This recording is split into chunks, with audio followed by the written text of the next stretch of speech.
to the pregame show here on Iowa Catholic Radio. It's Dowling taking on Ankeny Centennial for the second time this year. Mark Hamadale now joined by head coach Tom Wilson in the quarterfinals of Class 5A football playoffs. Coach, thanks for joining us tonight. Best of luck against Centennial. Thank you, Mark. Well, Coach, last week, congratulations, big win in your first round. Defeated Cedar Falls team 41-21. Got off to a nice start. You led 31-14 at halftime. Got a lot of kids in, but that's something you don't see in the first round of the playoffs too often, especially a team like Cedar Falls, what they had to overcome. Probably had all their kids back last week for the first time all season. Yeah, they did, and that's one thing that concerned us is that, we hadn't seen them collectively on the field together in quite some time, and probably the last time was against when they played Centennial earlier in the year. So, other than the kickoff return that we gave up, I thought our kids came out. We did a really good job. Obviously, we ran the ball. It certainly wasn't the design to give the ball to Rashad 44 times, and Cohen had it 10 times, and Ian a time or two. So that's really not what we had planned, but it's what the game called for, and you just kind of make a little change and decide they were playing us a little bit differently than what we expected, and so we thought we had numbers to run. Well, Coach, I think all that starts with your offensive line because you were able to run. You mentioned Rashad Davis' numbers, 335 yards on those 44 carries, but Cohen Shelton had 67 yards just to back him up when you had to give Rashad a spell. But there was no RPOs or anything. You were just going straight handoffs just to kill the clock, protect the lead. But your offensive line made that happen because they kept moving the chains. They were great. They did a really nice job. And, I was doing lookovers and things like that just to, see what we wanted. And then our kids executed it. And as I said in the postgame and, maybe at halftime that, our receivers were just saying run the ball because they knew everybody was out there to cover them in our RPO world and in the pass game. And that left room for the offensive line and Ian and Rashad and Cohen to work. Well, you also got some work with the special teams, that meaning your field goal unit. Marty Blanc comes in and kicks 2 field goals, one right at halftime to give you the 31-14 halftime lead. Then he kicked one later in the fourth quarter, about midway through from 37 yards out. And you can't beat that kind of experience. You don't plan on it, but that's going to come. That may come into play whether tonight or some other time, getting that special unit, especially the field goal unit. Really proud of Marty. I've said this a couple of times. I think he's really had an outstanding year. It matters to him. He worked at it. He's done a great job leading the other punters and kickers and specialists and things like that. Just been very solid and trust him a lot. Well, Coach, defensively, your team, as you mentioned, the one kickoff return for a touchdown, but your defense gives up a couple touchdowns, but I think a lot of times that was, credit Cedar Falls, but your defense is playing outstanding. Your linebackers have been active, but your front four really paid the difference. They put pressure on the quarterback. Oh, they did, and Cedar Falls had a Division I offensive lineman who I think is a darn good player going to Iowa State, and, him locking horns sometimes with Bobo and some of those guys, it was pretty good. And I thought our defense did play well. Their running back, I think, is legit. And they have a couple receivers that can pose an issue as well. But, for the most part, we were in control of it. And defensively, they gave us some 3-and-outs and hung tight in there. And then we were able to get back to work offensively. Yeah, their tailback, Very Clark, number 5. I know he's looking at some NAIA schools as far as running back. Tremendous track athlete, and you really held him in check. And, again, we go back to what we talked about a little bit the postgame show, holding the team, getting a team one-dimensional. Do you want to make them pass and maybe earn their way there or stop the run? And you obviously stopped the run. No, we did. I thought our kids were great. I thought interior-wise that, we held our own against their good guys. They were, very much left-handed in their approach. And then, if they wanted to run the right, then that means 70 was going to pull. So it was a tendency that we were ready for. And, they're trying to play to their strengths. And I thought our kids, handled things up front pretty well. And as you mentioned, the linebackers were very active and did a great job. And Coach, you kind of brought out a little exotic involving your son Trey. He threw it for a touchdown pass, and I think between him and Ben, they have more touchdown passes than you. And I mean that seriously because I think that's the case. It could be. It very well could be. We'll have to check on that. Now, the boys would tell you they do, but good to get Trey involved with some of that stuff. The other one was an RPO that he ran in, so he couldn't throw it, and so he makes the pump fake and outruns him to the end zone. So good to get some of that stuff going. That was for the guy in Indiana that listens every Friday night. Yeah, he'll like that. We visit with Tom Wilson here on the pregame show. Dowling and Ankeny Centennial for the second time, this time the quarterfinals of Class 5A playoffs. Coach, what did you take from film this week, breaking down the Cedar Falls game and putting that towards Centennial? And you're going against Centennial team. Both teams know each other very well. You've already played this year, but what did the breakdown show from the Cedar Falls game? Some kids we may have missed. Really, and we've talked about the offensive line, but I really think that they continue to mature and to get better and to play with an attitude and that competitiveness and growing up a little bit. But Leo Thornton continues to do a fantastic job for us on the defensive side. Wyatt Jones gives us some reps in there that a lot of times, he may not always be talked about, but does, a lot of the dirty work. And I just think that we had a lot of kids play good, solid football, and then we're able to get some other guys in the ball game. Kids like Jackson Fleming on, whenever he gets a chance to get in, I think he's done some nice things. And it's good to see some of them grow up, and hopefully we can continue to do that. Of course, a young guy who's not he's one of your seniors, but kid broke his leg, Quincy Moore. I see him go out there. I know you're trying to utilize him a little bit more as he gets more comfortable, but coming off a broken leg in summer, here it is in the fall when he's playing in a playoff game. No doubt, and that is great to see. And it was a tough deal for him, and some of our workouts this summer, because was right in the mix to get some playing time and things like that. And we do use him on special teams, and we can use him in some other spots now. But it says an awful lot about him to come back and help this football team, because I know he's got plans to have a really good basketball year as well. And that's how we like him. Let him go out for a couple of different sports, and it means a lot to him. This is with head coach Tom Wilson before tonight's game. Dowling and Ankeny Centennial here at MediaCom Stadium on the campus of Drake University.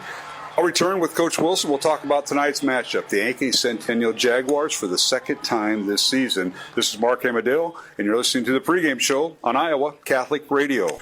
Support for Iowa Catholic Radio is provided by Bozen the Florist. Valentine's Day, Mother's Day, weddings, whatever the message, say more with Bozen. Bozen.com, 515-244-ROSE. Bozen makes the moment mean more. Support for Iowa Catholic Radio is provided by CTO. Your support has helped thousands of students attend our Catholic schools. CTOIowa.org. At CTO, the bottom line, it's for the kids and their future.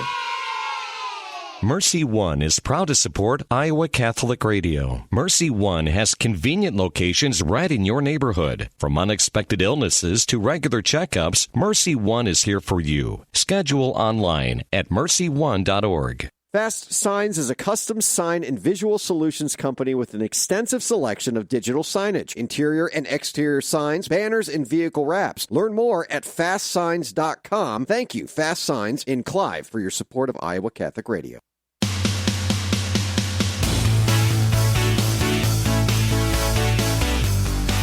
Welcome back to the pregame show here on Iowa Catholic Radio. Mark Amadeo. Continuing my conversation with head coach Tom Wilson, this Dowling and Ankeny Centennial tonight from MediaCom Stadium on the campus of Drake University. Final outdoor game of the year as the winner of tonight's game moves on to the semifinals into the Unidome beginning next week. And Coach Wilson, it's Centennial for the second time this year, a team you know very well, and that's the Pizzettis. Head coach Jerry Pizzetti, a longtime coach in Iowa, and his son Ryan. They do a great job. What a game it was, week one. I'm sure you forgot about the first half, but the second half was one to remember. I don't think you want to dig yourself in that big a hole. Talk about the matchup with Centennial the second time around. Yeah, it's a tough matchup. I mean, defensively, they are really good up front. linebacker-wise with some decent experience. Secondary-wise, very good. They've made a change. Their quarterback was playing both ways to begin with. Last couple of weeks, he hasn't played as much defense, and I'm assuming to focus more on the offensive side. They have a corner that's 6'4", which you don't see many of those very often.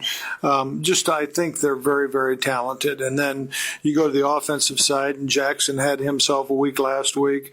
I think they're very good up front. They're experienced up front. They've got weapons really all over the place. And, as you mentioned, the first time we played them, they were a handful, and they were playing a lot better than us in the first half. Then, the second half, we get them to turn the ball over a few times and get some short fields and capitalize. And I think the biggest thing for us the first time we played is that, we stalled in the red zone 5 different times. And we got a field goal or 2 out of it, but there's other times where we didn't score. We were stopped on, 3rd and 1, 4th and 1, those types of things. And so we have to be better there. But, that's part of credit to them. Very good team, as talented a team as we've faced all year. Well, Coach, it seems like when they wanted to run the ball, they did. They got a big offensive line, as you mentioned. So obviously you don't want your defense out there as long. You try to force them into a 4th down. But offensively, moving the ball against the Ankeny defense. And then this Braden Jackson, he, special teams, kickoff return, you name it, he does it all. So he's a weapon. And when I go back to ask you about a one-dimensional, what do you make one-dimensional in Ankeny? They're receiving or the running game, because they're so diverse. Really what you've got to do is limit their run game. I mean, in the first half, they were kind of having their way with us a little bit when we played them the first time, and then in the second half, not so much. But they've exploded the last few weeks on teams, and Jackson in the first round of the playoff was doing it about every way possible. But they'll try to get him the ball in the screen game. Obviously, he's going to be their primary ball carrier, some misdirection offense.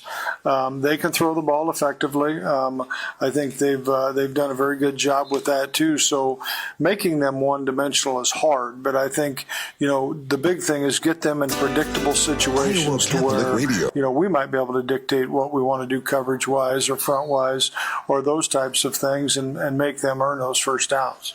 Well, you had a spark off the bench the second half. That was Joey Nahas, and I know Parker DePhillips got injured, but Joey came through 3 touchdown passes, and where's he been all year? And it's really where the 2-quarterback system, a 2-platoon system that you use, really became effective, and it has shown from that time. You've won 7 in a row since then. Both those guys have grown up tremendously, and I think the big thing with Joey is quarterback play is more than being able to throw the ball. There's a lot of things in our reads, and there's leadership, and there's command, and those types of things, and that isn't always easy. And he grew from the beginning of the year, and obviously had a big night the first time that we played them, but he's continued to make progress. And it's like I've said many times, I don't even look up, see who's in. It's just a matter of us doing our stuff that we think is best for us, and each of the quarterbacks can execute it. All right, Coach, what are the keys tonight to get Dowling back to the Dome this year against a very fine Centennial team? Your thoughts on what the Maroons have to do to be successful? I think discipline is a big part of this, and that's penalty-wise and also turnover-wise. The game is the game. It's always the same. It's going to come down to the line of scrimmage at some point in time. So it's those little things of manageable 3rd downs, manageable 4th downs for us on offense, and really preventing that on defense. Coach, best of luck tonight against Centennial. We hope to talk to you at halftime and during the postgame. Dowling and Ankeny Centennial should be a great one. All right, thank you. Head Coach Tom Wilson, my guest here on the pregame show. This is Mark Hamadale from MediaCom Stadium here on the campus of Drake University. Ankeny Centennial, the 7th seed, taking on 2nd-seeded Dowling in the Class 5A quarterfinals. I'll return with Matt Maindring and Brian Morris coming up here on the Iowa Catholic Radio Network. Attention pro-lifers. Help us celebrate life by attending Pulse Life Advocates Pro-Life Christmas Gala. You'll savor a fabulous meal and Christmas entertainment. You'll be inspired by our pro-life speakers. What a great combination. The date is Saturday, November 23rd. The place is the Iowa Event Center in downtown Des Moines. Don't miss Pulse Life Advocates Pro-Life Christmas Gala. Get details at pulseforlife.org. That's pulseforlife.org. A message from Iowa Catholic Radio. Support for programming is provided by Construction Professionals, serving customers through a proven process, creating unique design, functionality, and artistic beauty. Construction Professionals is a Catholic family business built on a strong foundation. cpcustomhomes.com. Weekdays at 5 p.m., it's Catholic Answers, a live call-in program to offer Catholics and non-Catholics a chance to talk with world-class apologists and theologians. Catholic Answers, live on the Iowa Catholic Radio Network, connecting listeners to Christ. Hi, this is Dr. Dan Ryan, president of Dowling Catholic High School. Welcome to another season of exciting Dowling High School football. We are proud to be partners with Iowa Catholic Radio, not only broadcasting football, but also being partners in preparing Christ-centered leaders for life. Go Maroons. KWKY Des Moines, K233BT Des Moines, KIHS Adel. Hello, my name is Father Reed Flood. Let us pray together for the coaches, players, and trainers for this athletic competition this evening. In the name of the Father, and of the Son, and of the Holy Spirit, amen. Heavenly Father, we thank you for all your gifts. We ask that you bless all those involved in this athletic competition this evening.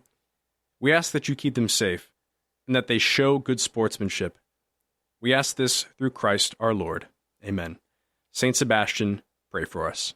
In the name of the Father, and of the Son, and of the Holy Spirit. Amen.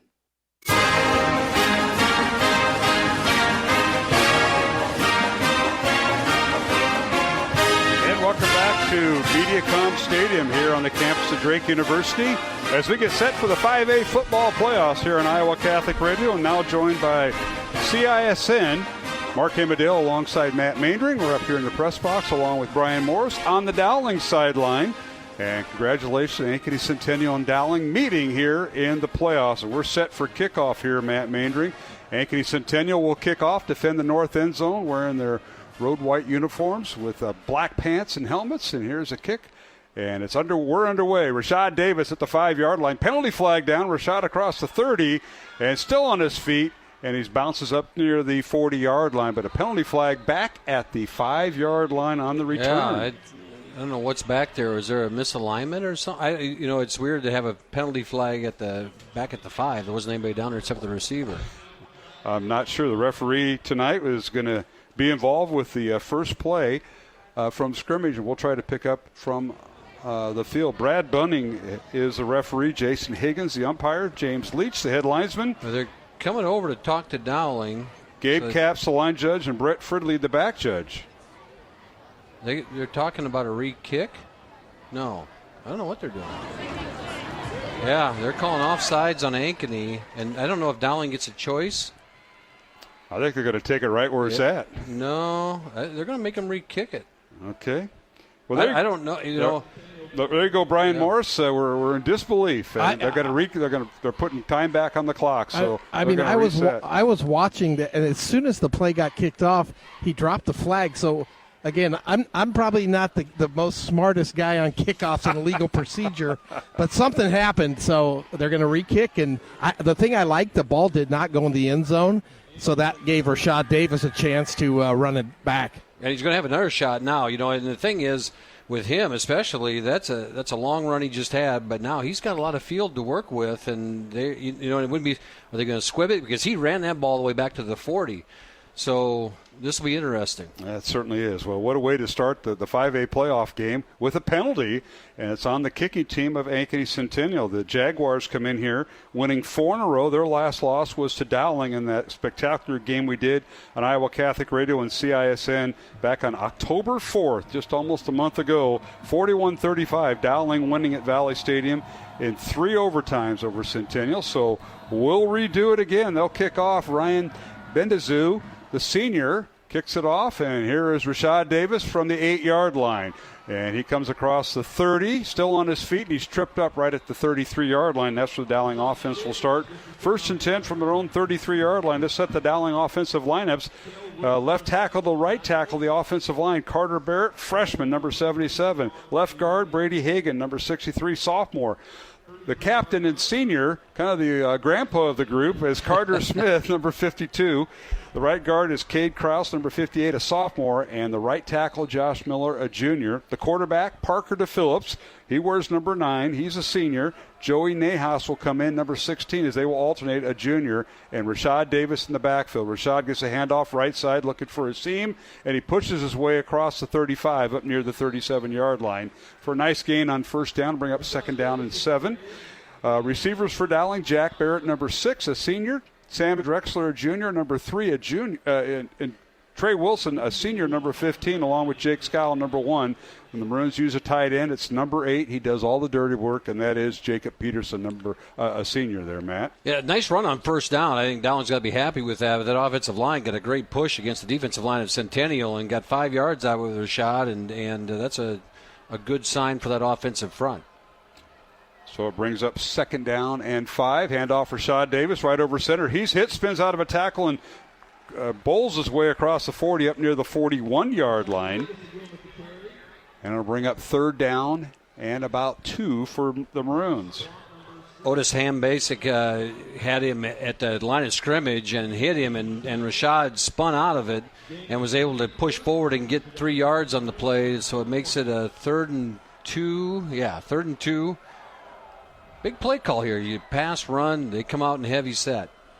3-yard gain. Handoff goes to Rashad Davis looking for a seam, and now he's just being converged on. Centennial's defense all over that, led by Malachi Curvey. Curvey stuffed it, and he had help from his teammates. It'll bring up 4th down for Dowling and a loss on the play.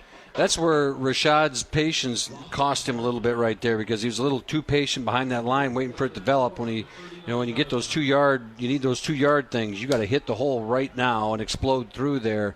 And Ankeny Centennial was able to rally to the ball there and get the stop on 3rd and short. Loss of 2 by Davis. It'll bring up 4th down, and Dowling will punt. Miller in to punt.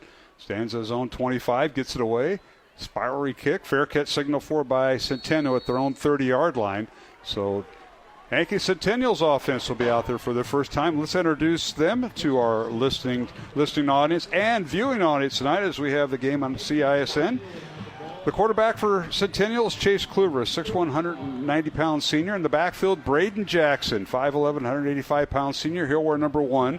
Wide receivers, Caleb Reed, number 2, Isaac Brule, number 4, and Kane Brooks, number 11, the tight end. We'll see Devin Good, Sam Heather, and Jeremiah Bassett as receivers. Offensive line, they're big. Owen Lichty, Max Dickinson, Gavin Humphrey, Lucas Jurovich, and Braylon Deacon Casey.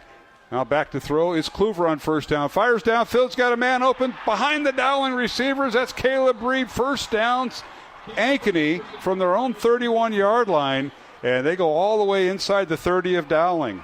And catch the eyes looking inside there, and Ankeny takes a shot deep, Centennial does, and on that first play from scrimmage. And Caleb Reed, who had big plays against this offense, or for this offense in the last meeting, 3 catches for 100 yards, starts off with a big catch there on first down. No question as the Jaguars move it downfield. A 32-yard reception, first down for Reed and the Jags. They'll work out of 2 tight end set, 1 back, and that's Jackson in the backfield. He gets the handoff left side. He found a hole. Now cuts back. He's inside the 20 and down inside the 15 to the 12-yard line. He'll pick up 15 yards and a Centennial first down. And that play, they stretched a little bit, went off tackle. He cuts it back up the middle. He's got great vision as he hit the tackle on his stretch, and then planted, cuts back against the grain and fights up the middle, and Parker Pearson on the tackle saves the touchdown for the Maroons. 1st and 10, Centennial. The ball on the Dowling 12-yard line, just underway here in the first quarter from Mediacom Stadium in Des Moines. Handoff goes to Jackson up the middle, and he slams down to the 10-yard line to pick up a 2, and it'll bring up 2nd and 8 for the Jags. They can get a first down inside the 6-yard line inside the 1-yard line of Dowling. Ian Middleton and Owen Pins on the stop there, limited Jackson's carry up the middle there as they closed it up. And, that front 4 with Middleton, Pins, Bobo, and then, you're sliding in Carter Smith in there as well. And that's a formidable outfit, and they got to plug it up. 2 receivers to the left for Centennial. Jackson in the backfield. He gets the handoff on the mesh, and that didn't go as clean as you want between Kluver and Jackson. And down at the 10, no gain on the play. It'll bring up 3rd and about 8 for Centennial. Yeah, a lot of penetration there for that Dowling front, and it allowed Dylan Manning to get down onto Jackson right away at the line of scrimmage and brings him down for no gain. And now you get a 3rd and 8. They can get the first down, like you said, and at the 10-yard line. So big play for the Maroon defense right here on 3rd down. All right, one receiver to the left, and that's Isaac Brule, the senior at 5'7", 170, and he's in the slot. And now back to throws Kluver. Lateral pass, and it's caught by Jackson at the 10, and he's going to be gang tackled inside the 10 to a 7. He'll be shy of the first down, knocked down at the 7-yard line of Dowling, and will bring up 4th down. Yeah, a good rally to the football there as they slipped him out of the backfield. They ended up going empty, sending Jackson in motion, and that led Dylan Manning out to the play along with it was Jackson Miller over the top, stopped him up. Big play for the Maroon defense to hold them to a field goal opportunity. Now they'll attempt a 24-yard field goal. Will Centennial. The holder will be Chase Kluver, the quarterback, and now the ball's down. Kick is up. And it is no good, off to the right, and the Maroon defense holds. So Dowling will take over 1st and 10 from their own 20-yard line. We'll keep it here. No score with 6:58 to go first quarter. And usually pretty reliable Ryan Benazou missing the field goal. And on the season, he was doing pretty well. He was 6 out of 7 with his longest of 52 yards. But he missed that one, Matt, wide right. So let's go down to Brian Morris for our first sideline. And Brian's on the Dowling sideline. Brian? You know, one thing to watch, too, guys, they missed that kick, but Dowling, John, whatever they saw on film, they about got that kick. So later in the game, look for that going forward. But just a bad angle for the kicker. He pushed a little bit to the left, and Maroon's got a little life. Yeah, the Dowling offense on the field. Thank you, Brian Morris, for that report. Dowling with the first down from their own 20-yard line. And the quarterback is DePhillips. Fires the ball out. Caught by Trey Wilson. Tries to get outside the numbers. He's finally run out of bounds in front of the Centennial sideline.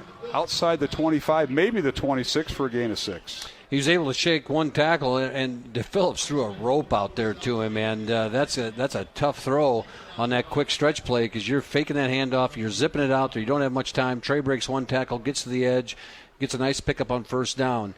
You know what, that kick, that missed field goal, it's almost like a turnover because they're right down there at the goal line. They miss it. Dowling gets the ball in 20 and turns it around. Yeah, the line of scrimmage was a 7, but in high school football, the ball goes out the 20 on a missed field goal. Back throws to Phillips, and he throws the ball as he had pressure in the backfield. The pass is incomplete, fortunately for DePhillips and Dowling, but he had pressure as he threw the football, and that was in the presence of number 21, Jackson Reed, putting the pressure on him. Yeah, Jackson Reed came through and hit him just as he released it, and actually Parker DePhillips is pretty lucky that ball didn't get picked off because it just floated out there and fluttered out there. It might be the better answer for that, and here they go, 3rd and 5. 3rd and 5, Dowling from their own 26-yard line. DePhillips out of the shotgun, 2 receivers each side. He looks right, throws right. Pass is caught right at the first down marker at the 30-yard line, and that was a great job. Was that Scow? That was Scow. Unbelievable. Great catch. Again, high school football, you only need the 1 foot, and Scow catches that thing right at the stick, and he's got to lay out for it and does and keeps his feet, and first down. Big play. First down, Dowling. Now they haven't went tempo yet. Maroons go without a huddle. There's a gain of 4 on that reception by Scow from quarterback to Phillips. This time 3 receivers left. To Phillips, lateral pass caught by Trey Wilson, and Trey's tripped up just shy of the 40-yard line. He'll pick up about 7-8 yards, they'll call it, on a nice little run. He had the two other receivers out there blocking for him, Matt. Kind of like an off-tackle play, but for the receivers. It's a long handoff. It is. In today's game, that's a long handoff in that RPO offense, and he gets it out there, and you see Trey hobble off just a little bit. Got hit right towards the knees, but I think he's going to be okay. And, early in the ball game, the last time they played, Dowling did a lot of that quick passing game to try to soften it up for Rashad in the middle of the field. That was a gain of 9 from Wilson from quarterback Parker to Phillips. Now 2 receivers right. Handoff Rashad Davis. Right up the gut he goes. Slips a tackle. Now breaks outside the 50 in the Centennial territory and finally run out of bounds at the 38-yard line of Ankeny Centennial. And Rashad Davis Maroons start their passing game. You forgot about the tailback. Yeah, and ran right by a defender early on in that, and then he spins out of it. Good blocking downfield. And that was our guy Peterson, and Jacob Peterson did a nice block, stayed on his guy. Rashad spins out of it, goes off to the side, and just makes Rashad Davis moves and gets down there. 23-yard run, first down Maroons at the Centennial 38. Let's see if the Maroons go tempo. They bring in Ian Middleton, number 5, who also will play defensive end. Here's a snap, handoff Rashad Davis. He follows Middleton's move, can't get outside, and finally wrapped up right at the line of scrimmage for no gain. Great job by the Centennial defenders. They swarmed him and swallowed him up. They did. That was Reed Anderson, and we mentioned his name at the start of the game as their leading tackler, and right there he was able to get on the outside edge and not let Rashad get anywhere for a no gain. Second down, 10, Dowling. 2 receivers left. Now they fake the lateral, and Parker DePhillips will keep it. And Parker gets inside the 35 of Centennial and finally dropped it to 33. He'll gain 5, and will bring up 3rd and 5 for the Maroons. 3rd and 5, called play there on the quarterback draw for DePhillips. Not something that we see him do very often. DePhillips is not going to run the football only in these moments when they saw something on film or in the previous plays, and Parker has a nice pickup on 2nd down. 4 minutes.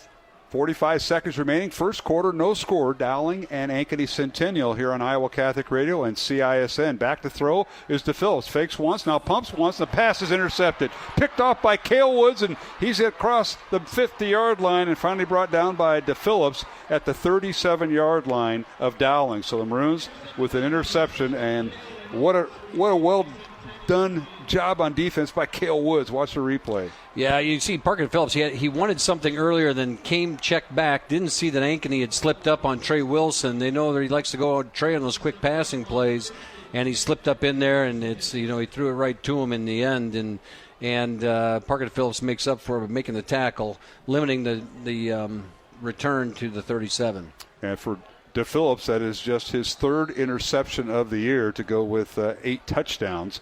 And the Jaguars now will their offense will take the field with Kluver. 1st and 10, Centennial at the Dowling 37, 4.5 minutes to go, first quarter. As Kluver in at quarterback, he'll flip-flop his tight end, that's Sam Heather, to the left side. Here's the snap, and he fakes the handoff to Jackson, now being tackled from behind, and Ian Middleton will grab him and throw him down. So Kluver is sacked by Ian Middleton from the backside. Ian Middleton comes off the right edge of the Dowling defense just like a rocket, and he's able to get there on the backside and chase Kluver down. Kluver, good coverage downfield. They had things covered up, but he didn't have a ton of time as Ian Middleton is fast, and he can get to him. He went right around Owen Lichty to left tackle, 6'7", 260, so that'll be something to watch throughout the contest. That ball is moved back to the 45-yard line. Loss of 8 on the sack by Dowling's Ian Middleton. Centennial 8 on the play clock. They may not get this off. They're going to send Caleb Reed split out wide left and Brule splot left, and it'll be a timeout. We'll take it with them. With the score, Dowling nothing, Centennial nothing here at MediaCom Stadium on the campus of Drake University. With 3:46 to go in the first quarter, we'll take a 1-minute break on Iowa Catholic Radio and CISN.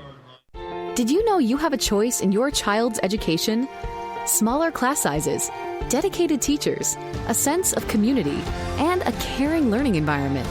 Whether it's in the classroom or at home, Diocese of Des Moines Catholic Schools deliver the best value in education, and we offer tuition assistance to help you afford it. Learn more about how the Catholic schools in the Des Moines Diocese might be the right choice for your child. Visit dmdiocese.org/schools.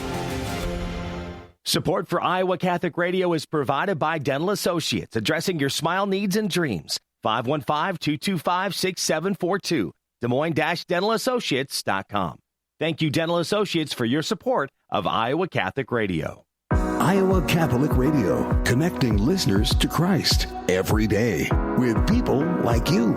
I am Father Lito Thomas from the Diocese of Des Moines. Thank you for listening to Iowa Catholic Radio.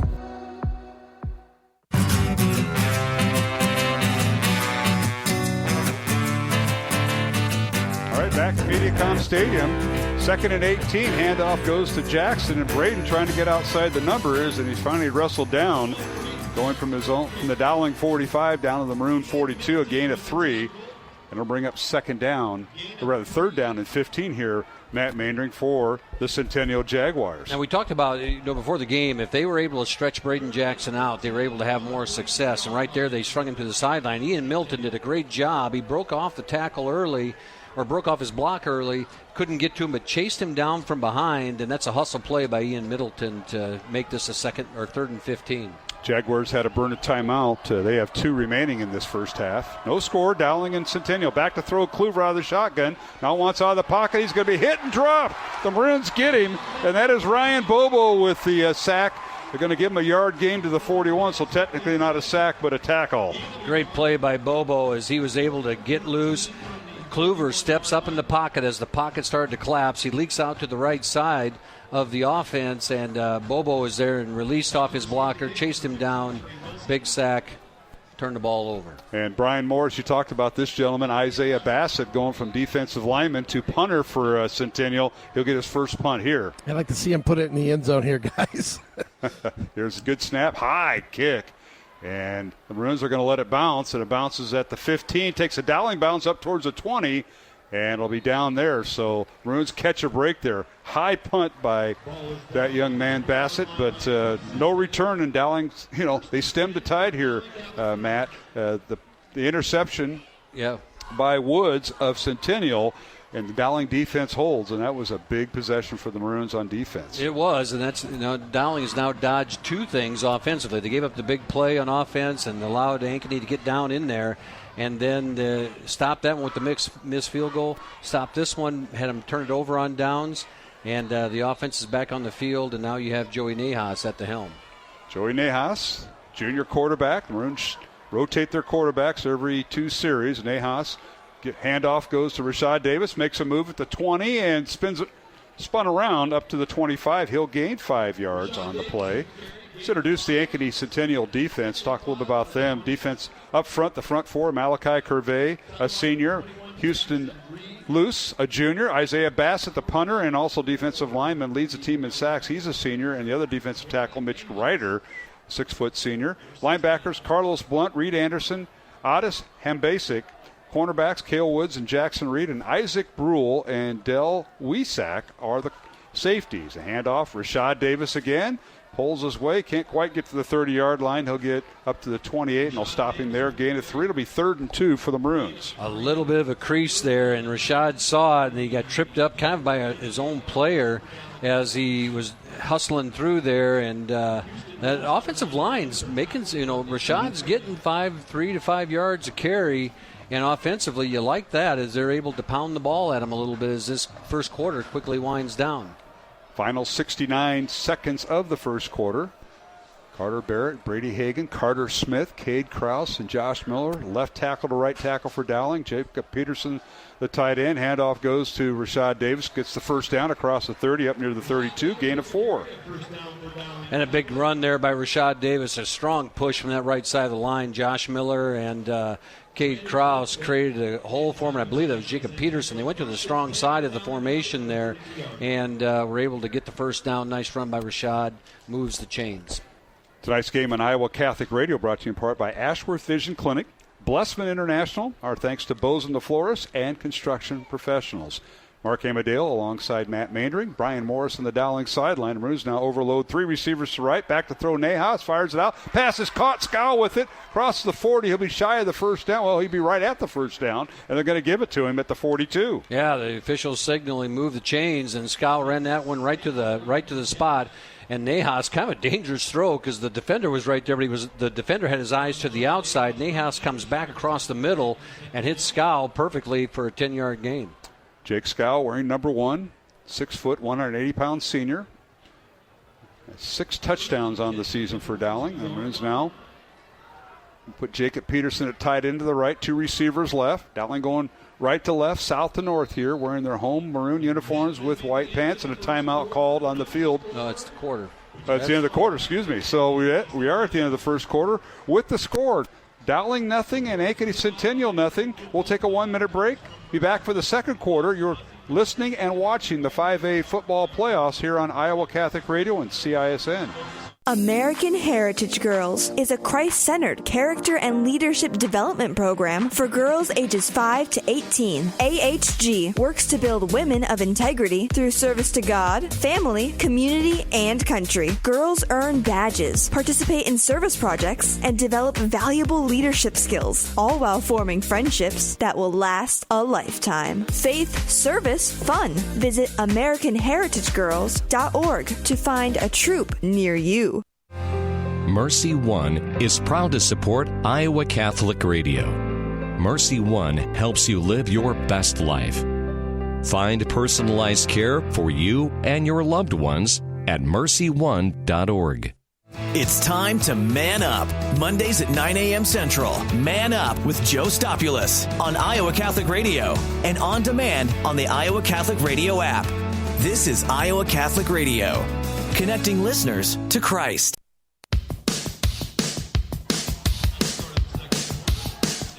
All right, we're back here at MediaCom Stadium on the campus of Drake University. Beautiful night for high school football. Class 5A playoffs, quarterfinals. 56 degrees at game time, 67% humidity. Southeast wind at 5 miles per hour. We start the second quarter. Nahas back to throw for Dowling Catholic. Joey arms it downfield. He's got a man wide open, but he overthrew Trey Wilson, incomplete. And boy, he had that ball. He threw a missile, but he needed a little bit more air under it, Matt. Oh. That's what Trey's I tell saying. you what, that's what Trey's saying too. Trey Wilson comes through, and you know, with Trey, he does so many of those short patterns, and it gives it a look like he's going to come short and just elevates and just runs a vertical route down the field, and he is wide open. And like you said, Nahas just need a little more air under it to let him run under it. All right, it'll be 2nd and 10, Dowling. No scores. We start the second quarter here at MediaCom Stadium. Dowling on their own 42-yard line. Joey Nahas at quarterback as he and Parker DePhillips will alternate. Handoff Rashad Davis. He sees somebody coming from his right, one from his left, and he just goes straight ahead and follows his center, Carter Smith, the captain, up to the 45, a gain of 3. He does such a good job of doing that. You know, he's able to get in there and just create those situations that look like no yards, and then he squeezes out, 3 yards on or 4 yards, 3 yards on this one, and gets things going. A couple of quick score updates. Southeast Polk leads Iowa City West 14-0, and Valley has the early lead on Johnston 7-0. All right, Jack Barrett and Trey Wilson split out wide left. Nahas back to throw on 3rd and 7. Fires it near side. Pass incomplete. Intended receiver was Jake Skyle, and will bring up 4th down for the Maroons. A little nerves early on both teams here as you see them jockeying and back and forth, and here we're going to have a punt situation for the Maroons after they got some life moving the ball offensively and just got to sustain it. All right, Dowling will bring in the punting unit. The 4th down and 7 for the Maroons on their own 45. And this is Connor Larson in to punt. Yeah, No, check that. It's Jackson Miller, one of the linebackers in. Fair catch signal for by Centennial at their own 22-yard line, and that's where the Jaguars will have it for Centennial at their own 22. 11:05 to go, second quarter. We have no score. Let's go down to the Dowling sideline, and Brian Morris, nothing to report on the scoreboard. What about from you? The one thing I noticed tonight, Dowling's putting a lot more pressure on Kluver, the quarterback. They got 2 sacks in that first quarter, guys. I'm not even sure we got maybe 1 or 2 the whole game last game, so I like the stunting they're doing and getting a lot more pressure and not allowing him just to sit back there and pick off the Dowling defense. Yeah, it's Ian Middleton you're talking about. He's working on his offensive lineman for Centennial, and, of course, Bobo with a tackle. Didn't officially go for a sack, but close enough. And now Kluver and the Ankeny Centennial offense take the field. Here's a snap, and the give is to Jackson. He goes right up over center, and he's stacked up right at the 23, maybe the 24-yard line. No, they'll give him a yard. They'll be up 2nd and 9. And, boy, that was the play that hurt Dowling in the first game as Jackson went for big yardage, but they have that under control thus far. Yeah, that front four is doing a much better job tonight, and Ian Middleton right there just sealed that off, got on his feet as, they're holding Jackson up at the line of scrimmage and making him bounce a little bit and not giving him that downhill thing, because once he gets running downhill, he is so quick right to left once he gets going. All right, second down 9. Centennial from their own 23. Kluver back to throw. A little screen pass caught by Jackson. He's got some room and a first down as he crashes across the 30 up to the 33-yard line for a gain of 10. Gain of 10, nice play. That screen play worked for him well in the first game as well. And you saw Dylan Manning just scream by it, and he was just overran it to the outside a little bit. And otherwise that would have been for a loss. And Jackson turns it into a 10-yard gain. So 1st and 10, Centennial from their own 33-yard line, no score. As we approach the 10-minute mark here in the second quarter, the winner moves on to the semifinals in Class 5A next Friday night, either at 4 o'clock or 7 o'clock, depending on how things shake out tomorrow morning. Handoff right up the middle, across the 35 to the 36. Again, that's Jackson. And he's going to get the bulk of the carries tonight for Centennial. And I'll tell you what, he'll put in a good night with punt return, kickoff return, and, of course, leading ball carrier for Centennial. Yeah, Owen Lichty, Max Dickinson, Gavin Humphrey, Lucas Jurovich, and Braylon Deacon Cahey, they did a nice job right there. They created some space for Jackson, a nice push. 4-yard gain. A nice job by that offensive line. Back to throw is Kluver on play action. Wants to run. Now he's going to get hit and sacked. He'll be sacked in the backfield as Dowling gets him. And that's number 55 for the Maroons. And Owen Pins with the sack. So it's Middleton, Pins, and Bobo have been in that backfield causing havoc. You got to give the defensive secondary some credit there. They've been able to stop it up. Kluver hasn't had a clean look at things. And then you saw Bobo get an arm on him. And then it was Manning. And then finally Pins gets him down. And that's as Brian talked about, this is more pressure than they put on him in the first game. So Pins gets the sack, no gain, and will bring up third down rather. 3rd and 6 Centennial. They'll send 2 receivers left. They'll bring a tight end, and that's Kane Brooks on the left. Back to throw. Kluver fires it out, and the pass is caught in the secondary by Isaac Brule in the first down at the Dowling 45. That was a tight window, and Kluver found Brule in that window. Yeah, just beyond the corner, and before the safety could get there, Barreto was coming over the top and was just a step late in getting there, and instead of he made the right play because he could have went up to try to get a pick on that and get that early, but he waited and to make sure he got the tackle and not give up a big play. Kept it in front of him. 18-yard reception from Chase Kluver to Isaac Brule. 1st and 10, Centennial. They're in Dowling territory at the Maroon 45. No score with 8:15 remaining in the first half. Reminder at halftime, we'll catch up with Justin Einerson, the Dowling boys basketball coach in his second year. Handoff Jackson, and Braden tries to pull his way out of a tackle and carries the ball to the 40 for a gain of 5. It'll bring up 2nd and 5 Centennial. Aiden Ducharme on the tackle, and that time you saw a shift, right, the snap of the ball, and Ankeny Centennial goes into an unbalanced look, and what that means is they have more offensive linemen on the left side of the football than they do on the right side of the football, and so they give a strength look on that side, and what you're looking for is if the defense is going to slide with that or not, and it gives you a crease over there if they don't slide. All right, 2nd down 5, Centennial. Tonight's game on Iowa Catholic Radio brought to you in part by Skeffington's Formal Wear, Mercy One, Fast Signs, and the Catholic Tuition Organization. Kluver calling signals, 2 receivers right. Handoff Jackson. He tries to go right, and he slips inside the 40 down to the 39 of Dowling for a gain of 1. Maroons had that well defended on that little sequence. They showed pass, but they were really setting up the run with the overload. They did, and again, you saw the motion. They brought the offensive lineman over the other side, covered up the tight end, number 11, Kane Brooks, and then and Jackson was able to try to squeeze through that right side. Same play, opposite direction, little gain. 3rd down and 4 for Centennial. Line of scrimmage at Dowling 39. Kluver with 2 receivers left. He'll send Jackson in motion right to left. Back to throw Kluver. Now a lateral pass to Jackson. Caught at the 40, and he slips it, tackle down to the 36-yard line, but he'll be shy of the first down. Will bring up 4th and 1 for Centennial. Yeah, he's short of the first down by about a long yard, and decision time here for Coach Pizzetti as you're sitting there at the 36. It's hard not to go for it on 4th down here. Well, with their offensive line, Lichty, Dickinson, Humphrey, Jurovich, and Deacon Cahey, they're going to go for it. Tight formation. 1 receiver split out wide right. And here's the snap, and they didn't get it. Quarterback sneak by Kluver, and did they? Well, they did. They left it live. That's going to count. First down. Wait, no, he spotted the ball back here. The Dowling coaches are going to go crazy because they. Well, one the side judge said no. Yeah, he was spotting the ball over here. Well, this will be interesting. First down, Centennial at the 30. Yeah. Gain of 6. You watch it on the replay here, and you see they had him stacked up, and then, is he down? And then all of a sudden he's got a lineman picking him up and dragging him forward, and they give him the first down, and so there you go. 6-yard run for Kluver on a quarterback sneak that looked like it was stopped, but he wasn't down. And you played it to the whistle, right, You Coach? played to the whistle. 1st and 10, Centennial at the Dowling 30. The drive continues for Ankeny Centennial. Handoff Jackson, right side, cuts back, and he's hit and dropped right at the 29-yard line. He'll gain 1. Middleton on the stop. Good play by Middleton, and also a good play on the edge there. I believe that if it wasn't Carter Smith, it was Owen Pins. Stopped that play up from going to the edge and turned him back inside where Ian was able to bring him down.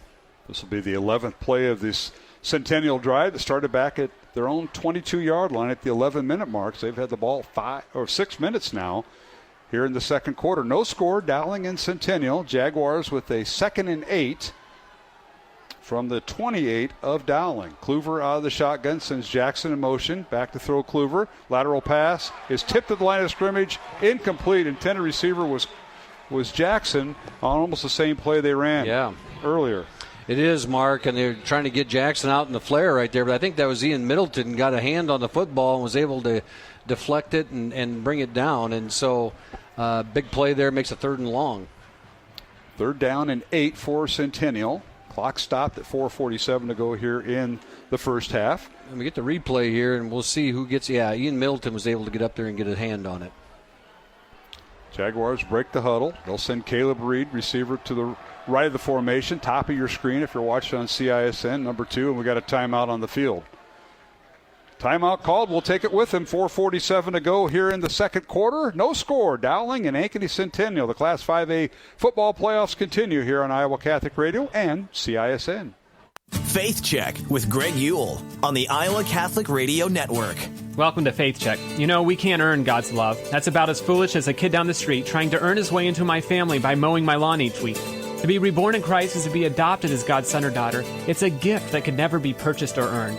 Nevertheless, there are still certain requirements for remaining part of God's family. Just as a child can get himself kicked out of the house or even disinherited, so too we can separate ourselves from God's grace through what the church traditionally calls mortal sin. These sins can take the form of commission, where we do something wrong, such as stealing or committing adultery, or omission, where we simply fail to do the good, such as ignoring those in need or refusing to forgive. Paul exhorts us in 1 Corinthians 10 to not be like the Israelites, who in spite of having been liberated from the slavery of Egypt, baptized in the Red Sea, and fed with the manna from heaven in the desert, failed to enter the promised land because of their disobedience. So if today you hear his voice, brothers and sisters, harden not your hearts. This is Greg Ewell for Faith Check.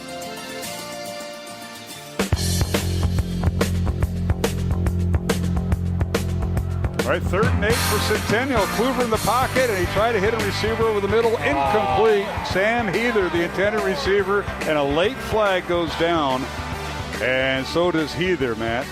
Yeah. It is always interesting which sideline that flag comes from.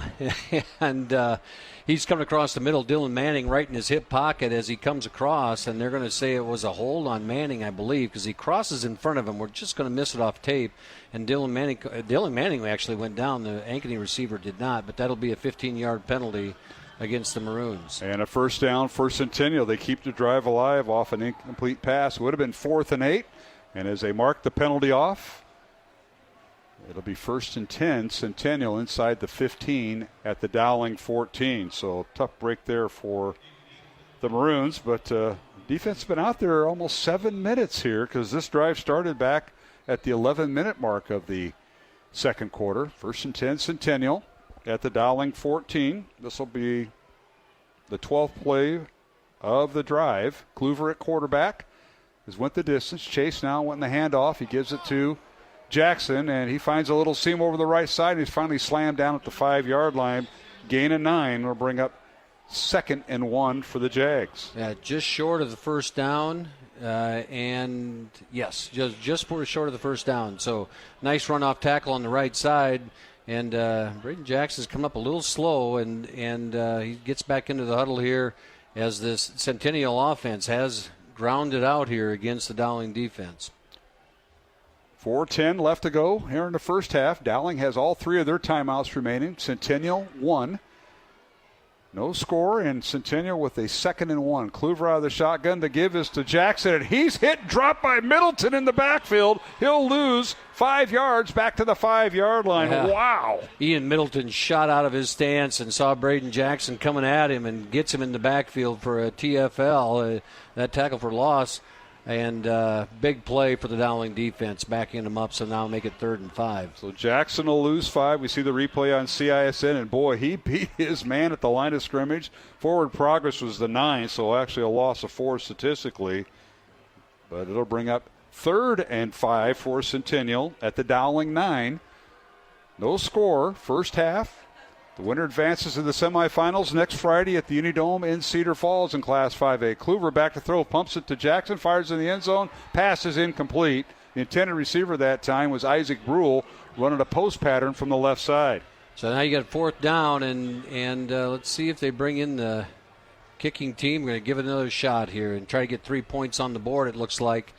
Centennial, Coach Pizzetti throws them out there. And good coverage in the secondary there, and a little bit of pressure on Kluver. As he just gets hit as he's releasing the football. This will be a 26-yard field goal attempt by Ryan Bendazu. The holder will be Chase Kluver, the quarterback. Gavin Humphrey, the snap, ball down, kick is up, and it is good. So Centennial strikes first with 3:09 remaining here in the second quarter. It's Ankeny Centennial 3, Dowling nothing, and that capped off a 15-play drive, 78 yards, and the Jaguars punch it through. So we'll take a 1-minute break and return to Mediacom Stadium. Our score, Ankeny Centennial 3, Dowling nothing, here on Iowa Catholic Radio and CISN. I'm Father Thomas Loya, and this week on Light of the East on the Iowa Catholic Radio Network, Pope St. John Paul II reminded us that the Catholic Church breathes with both lungs, east and west. There are actually 21 different ways to be Catholic, all having their own ancient and venerable history and traditions, yet same belief and same Pope. Light of the East, Sunday mornings at 10:30 on the Iowa Catholic Radio Network. Support for Iowa Catholic Radio is provided by Skeffington's Formalware, in business since 1951, with locations in Des Moines, West Des Moines, Coralville, and Ankeny. Skeffington's Formalware, fitting you for life celebrations. Online at skeffingtons.com. Iowa Catholic Radio, connecting listeners to Christ every day with people like you. This is Grace Gibbons from the Basilica of St. John. Thank you for listening to Iowa Catholic Radio.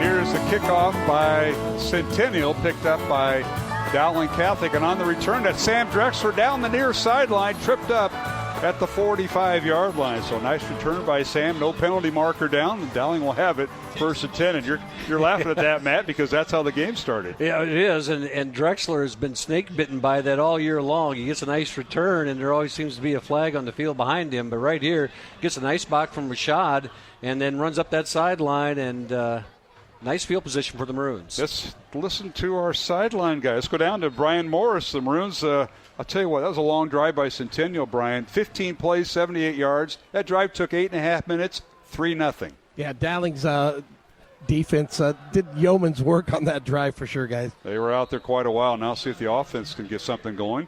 First down, Maroons, as they have the ball on their own 46-yard line. Handoff for Rashad Davis, and he goes right up the gut. And to the 49, gain of 3. 2nd and 7 for the Maroons here, Matt. Quick score update. Southeast Polk is ahead of Iowa City West 21-0, and Valley is up on Johnston 14-0. Iowa City, Liberty, and Ankeny are tied at 7, and for my wife at home, Van Meter leads 14-0. Got to get that Van Meter score in. Yeah, There's a reason for that. Matt's son is one of the coaches on the how many state championships have they won? Back to throw is Joey Nahas. Remains at quarterback. Joey scrambled around looking for some room. Now dodges a bullet, and it's across midfield and puts his head down, and he'll be near a first down at the 44. They're going to give it to him. Give it to him. And, in the end, it's a great decision that he ran the ball, because if you're scrambling that much, looking like you're going to run the knot, and then you're going to have linemen downfield. So I think it's a good thing that he just kept his head down and was able to squeeze out 10 yards. Big pickup on first down as the clock grinds down to 2 minutes. 7-yard gain, 1st and 10, Dowling. Maroons will bring in Peterson at tight end to the right, 3 receivers left. Nahas now will give it to Rashad Davis. Boy, that was an awful long mesh in the backfield, and it goes for no gain and maybe a loss on a play of 2 back to the 46. Yeah, well, it was a good thing that ball didn't end up on the floor because they were sitting there. The mesh lasted about 2 seconds, and they're sitting there, what are we doing? It almost looked like a practice play. You're going to sit there and, okay, we're just going to run into the line. So Rashad will lose 2 yards on the play. It'll bring up 2nd and 12. Dowling. Davis stays in at tailback.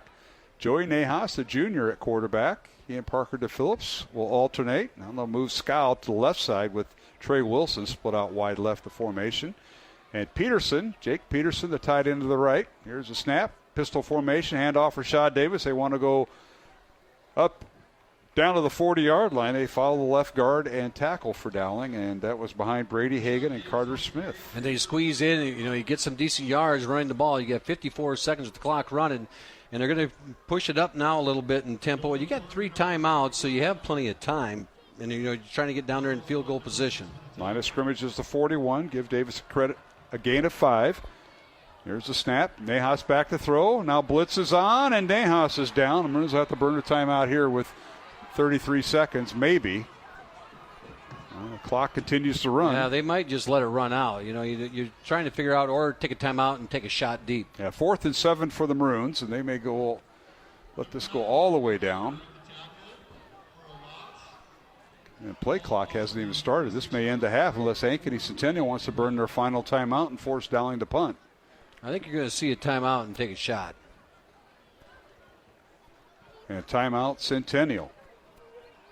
Oh, no? I guess not. I thought, they're going to go into halftime with Centennial leading Dowling 3-0, low-scoring game, and we're sitting here trying to play a little cat and mouse here. And I thought I saw an Ankeny defender signal timeout, but he was just kind of clapping his hands. We'll go down to head coach Tom Wilson with Brian Morris here in a moment. Our halftime score: Centennial 3, Dowling Catholic 0. Ryan Bendazoo, a 26-yard field goal, the only points on the board. Brian Morris, down to you with head coach Tom Wilson. Coach, defensive battle. I thought the defense played well, holding to the 3 points. Offense just has not got clicking tonight. Exactly right. We threw the pick, got stopped in short yardage. They've converted on some third downs. We have not. It's that simple. All right, Coach. Good luck second half. All right, Brian Morris with head coach Tom Wilson as Centennial leads Dowling 3-0 alongside Matt Maynard. I'm Mark Hamadil. Matt, before we go to break, we haven't got our stats yet. We'll get that here momentarily. But what a first half. It was kind of feel each other out, but then no points other than the field goal by Centennial, capping off a 15-play, 78-yard drive that took 8.5 minutes off the clock most of the second quarter. Most of the second quarter. And, you think about historically how Dowling has done, and usually those games are tight in the first half, maybe behind. This team has been typically, it seems like, behind in that first half. And, is it going to be that what Dowling has shown over its history come out and take control in the second half? And that's what we're going to see if these young men can do and come out. So I agree. Both these teams know each other so well. They took away the other team's big plays. I think Dowling dodged a couple more things than Ankeny did, as far as, we got a missed field goal and things like that. And they're fortunate to only be down 3-0 at this point. And so here we go with an exciting second half. Absolutely. We're going to take a 1-minute break, come back. Our halftime guest is head coach of the Dowling boys basketball team, and Justin Anderson. I caught up with him earlier today, and we'll have his interview here coming up. Halftime score from MediaCom Stadium on the campus of Drake University in Des Moines is Ankeny Centennial 3, Dowling 0. We'll return after this 1-minute break on CISN and Iowa Catholic Radio. Thought of the day with Monsignor Frank Bagnano. Mother Theresa once observed, "Our sisters care for 49,000 lepers every day. They are among the most unwanted, unloved, neglected people in the world." The other day, one of our sisters was washing a leper covered with sores. A Muslim holy man was standing by her, and he said, "All these years, I believe that Jesus Christ is a prophet. Today, I believe that Jesus Christ is God. Since he has been able to give such great joy to this sister, so that she can do her work with so much love and care. Do your work with joy and love. God will touch the lives of those around you. It was one time said, the only Bible some people will ever read is the love by which you live your life. And that is today's thought of the day.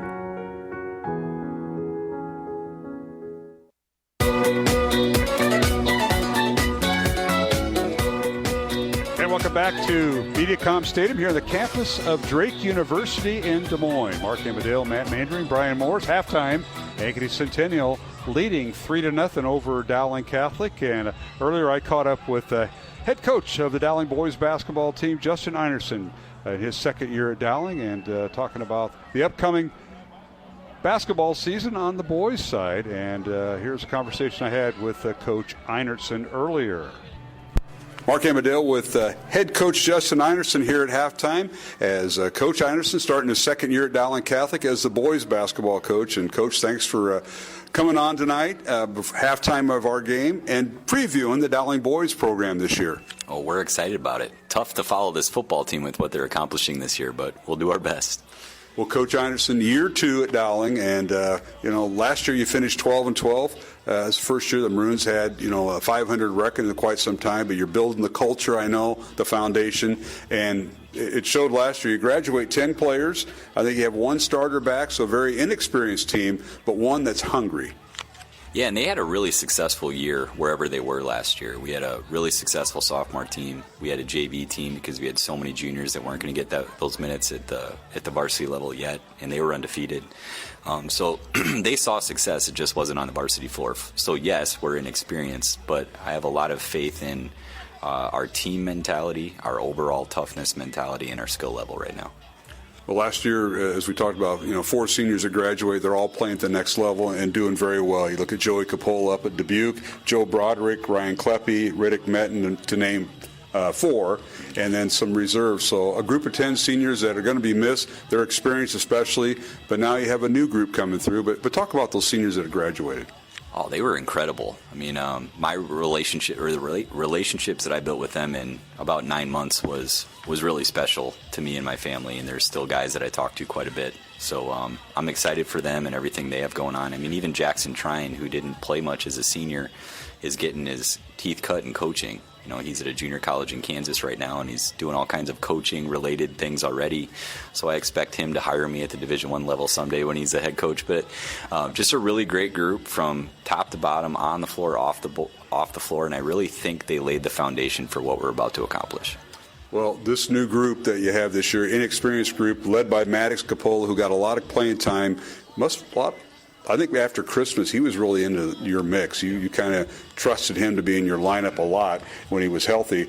But over the summer, you played in a lot of tournaments. You went to, 19 games and 4 different events, and you're getting all these guys. You're trying to evaluate your program, but a lot of new guys are going to step up. That's going to be exciting when practice starts here in a few weeks. Yeah, absolutely. We really tested them. We had a lot of really tough games. I would say probably half of that schedule was against teams that were CIML level. So we did really well. Obviously, the summer game's a little bit different. It's a little bit looser than you'll see during the regular season, but it was a really good experience. We saw some toughness out of guys. We really tested them with a challenging day to day in summer. So we took the football model where they go from lifting to agility to football workouts, and we basically copied it. And as you know, copying Tom Wilson is a smart thing to do. So hopefully that'll pay off for us. But obviously we did basketball workouts instead of football, but we had the agility and lifting. Really excited about the growth that we've seen. We have a couple of kids that today I feel are on top of the conference as far as ability, and last year I was still trying to figure out where they would fit in. So that's because of them, not just our workouts, because we do the minimum, but they're going out and getting that extra work off the floor as well or away from us. Visit with Justin Einerson, the Dowling boys basketball coach, here at halftime tonight. And Coach Einerson, you look at this group coming through. We mentioned Maddox Capola, but you really, at this time, mentioned the other day at the CIML basketball preview up in Ankeny. He talked about the team, and you might have like 7 starters, and it's kind of mix and match based on matchups. And that's a good problem to have, but they're not seasoned starters, so that's going to be a little bit different. Talk about the transition and getting these guys some time. Obviously, the season will take care of itself. One of the best leagues. You only play them not only once, but you play teams twice, and they happen to be in the top 5. And let's see, one's a defending champion, Valley, and teams like Waukees and Ankeny. So it's baptism by fire, but you're pretty comfortable with the 7 starters. Yeah, I feel really good about the 7 that I'm going to mention. So we have Noah Martins, who started every game as a sophomore last year. He took a monster jump, had a really big-time year as a point guard for the Iowa Battlers as well. Nate Jenkins came over at Christmas from Johnston and is a 3-and-D type kid who can also score off the dribble and play point guard if Noah's ever out, which wouldn't be by design, by the way, if Noah's ever out. The other one would be Charlie Crane, who grew to about 6'9", and he's actually above 6'9" right now. He's getting stronger. He's a very flashy post player, which we didn't have last year. We didn't have anybody that could match up with a 6'9" kid. We're trying to make him as tough as a guy like Quincy Moore is, because Quincy Moore is quite a bit smaller at about 6'5", but he's tough and gritty, and hopefully that rubs off on Charlie. And then Gio Quiles, who plays for All Iowa Attack for his dad, actually, just an unbelievably hard worker. And I would say his biggest strength is on the offensive side, whereas a guy like Nate would be more of a defender. Noah's kind of balanced. Maddox is balanced. But we have a lot of versatility, and they really like sharing the ball. But the biggest ace in the hole for us is Lucas. So Lucas was just outside of our rotation last year, Lucas Paoli, senior guard. And then he had some poorly timed injuries. He got sick at like the worst time, and it ended up really affecting him. He was just outside the rotation. But he took a lot of things, like defensively. He learned how to be more like Dante and Nick last year, who were our defensive anchors, the football kids. And then offensively, he learned how to shoot it like Cole, or be a dynamic guard off the dribble like Joey. So we're really excited about Lucas and what he's about to accomplish for us this year as well. One of the goals, I think all coaches have that, win the rebound battle, win the turnover battle. And I think you and I talked about this a lot last year with last year's group, and that was get to the free throw line and win that, shoot more free throws than the other team attempts, things like that. And that was something that, I don't know if it's just the kids or in general, but getting to that free throw line, getting an opportunity, each possession, get a score, basket or attempt at a free throw. Yeah, last year was a little bit tricky because we had to run actions to get the looks we wanted. This year, we put in a system that was more player first or player directed, and it's dribble drive. So what we hope to get out of it is a few less 3-point shots a game, a few more free throws per game. We want to force teams to double us, and then when they double us, we just kick it out to an open shooter or driver. So they're going to make a lot more of the reads. You'll see less of me calling plays on the sideline, but it's a very different group. Like last year's biggest strength was offensive rebounding, and then we were long. Right? This year it's speed and skill. So I think it's going to be a really fun team to watch. If we can defend and keep the ball in front and rebound, I think we're going to be, we're going to be right in the fight every night. And if you're in the fight every night in this league, you're going to end up in a really nice spot at the end of the year. No question. Again, visit with Justin Einerson, Dowling boys basketball coach. Their season gets underway on Tuesday, December 3rd. Doubleheader with Urbandale here at the Dowling Catholic Gym. And then the following, we have a week off, and then you take on Ankeny Centennial and doubleheader. That'll be our first game on Iowa Catholic Radio. But, Coach, I look at your schedule, and you have a tournament right after the new year. On Friday and Saturday, you have the Catholic Classic, and you have teams like Cedar Rapids Xavier, Bishop Heelan out of Sioux City, and Kemper Catholic from Carroll, along with Dowling, in a Friday-Saturday weekend here to start the new year. So that is something that's new that's been added involving the Catholic schools from the state of Iowa. Yeah, stole the idea from OC, and I know our baseball program runs something similar. So I'm really excited to have them here. I mean, it's not just Catholic basketball teams. They're really good. So all three of those teams are going to be great to have in our gym. It's teams that we're excited to have on our resume when you look at the end of the year, because Kemper's going to win 1,000,000 games, and they're going to be in the fight for 2A. Xavier's, they're going to have a shot to win the 3A title. So hopefully it's a great experience for everyone. We want all Catholics in Iowa to be in that gym. Friday and Saturday night. I'm sure you can arrange that with your clout. But yeah, it's great for everyone. Now we can kind of start rooting for each other a little bit since we play in 3 different levels. But it should be a great experience. Hey, Coach Anderson, finally, your coaching staff, much the same as last year. We're still going to see Mr. Nahas and this Nicholson guy who coaches football and basketball. And that's an interesting combination. But talk about your coaching staff, because they do a lot. And you have guys that are volunteers that help with the youth and the youth tournaments. Yeah, well, we can start with that first. So Sam Young is not on staff, but he can help us in the off season with a lot of things. He also helps with some youth stuff. And coming from Iowa State's program, he's got a lot of really good experience for a young guy. I don't even know how old he is, 23 maybe. But that's nice to have in the off season. During the season, I can't get rid of Kevin O'Hare or Nahas, as you know. But they're doing a great job. O'Hare is a grinder. He's the freshman head coach. He helps us with the varsity level every night. So it's great to have him. Nicholson's running our defense this year. And, in my mission to steal everything I can from Tom Wilson, I have him running our culture. He's our culture coordinator as well, since he's a part of the football program. So we're trying to, squeeze everything we can out of both programs, all the wisdom we can out of the other one. John Nagel is going to coach our JV team, and then he's going to be in charge of our special teams, which would be like free throw box outs and rebounding and stuff like that. So very excited about the group we have. Nahas has a heck of a job on his hands because he's dealing with some of our younger post players. So let's all pray for him. But they're talented, so now we gotta make them tougher and a little bit more skilled. But love the staff. Came in and it was already set, but honestly, it's been a blessing to be around these guys every day. Well, Coach, best of luck when practice starts, and we look forward to seeing you at your first game on Iowa Catholic Radio. Enjoy the post-game comments from you and maybe a player or two. We're going to continue that this year, but best of luck when practice starts. Can't wait. Let's get after it. Head coach Justin Einerson of Dowling boys basketball program in his second year visiting with me here at halftime. Our halftime score from Mediacom Stadium on the campus of Drake University in Des Moines. It's Ankeny Centennial 3, Dowling Catholic nothing. We'll take a 1-minute break and return with our halftime statistics following these messages on the Iowa Catholic Radio Network and CISN. Did you know you have a choice in your child's education? Smaller class sizes, dedicated teachers, a sense of community, and a caring learning environment, whether it's in the classroom or at home. Diocese of Des Moines Catholic Schools deliver the best value in education, and we offer tuition assistance to help you afford it. Learn more about how the Catholic schools in the Des Moines Diocese might be the right choice for your child. Visit dmdiocese.org/schools. Support for Iowa Catholic Radio is provided by CTO. Your support has helped thousands of students attend our Catholic schools. CTOiowa.org. At CTO, the bottom line, it's for the kids and their future. At noon, Monday through Friday, the doctor is in. Dr. Ray Garendi helps you with personal problems and professional questions. You'll love his fun approach and practical advice.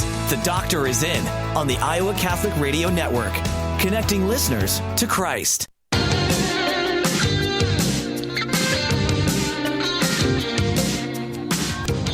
And welcome back to Mediacom Stadium. Halftime, and it's Ankeny Centennial leading Dowling Catholic 3-0 in this Class 5A quarterfinal round game. The winner advances to the semifinals next Friday at the Unidome in Cedar Falls. Mark Amadale alongside Matt Maindring. Brian Morris on the Dowling sideline tonight. Matt, you got to look at our first half statistics between these two teams in the top of Class 5A. Yeah, Dowling, 14 rushes for 57 yards, 8 first downs. Both teams had 8 first downs, so balanced that way. So 57 yards rushing for the Maroons, 86 yards passing on 4 of 8 passing. Had the one pick in there.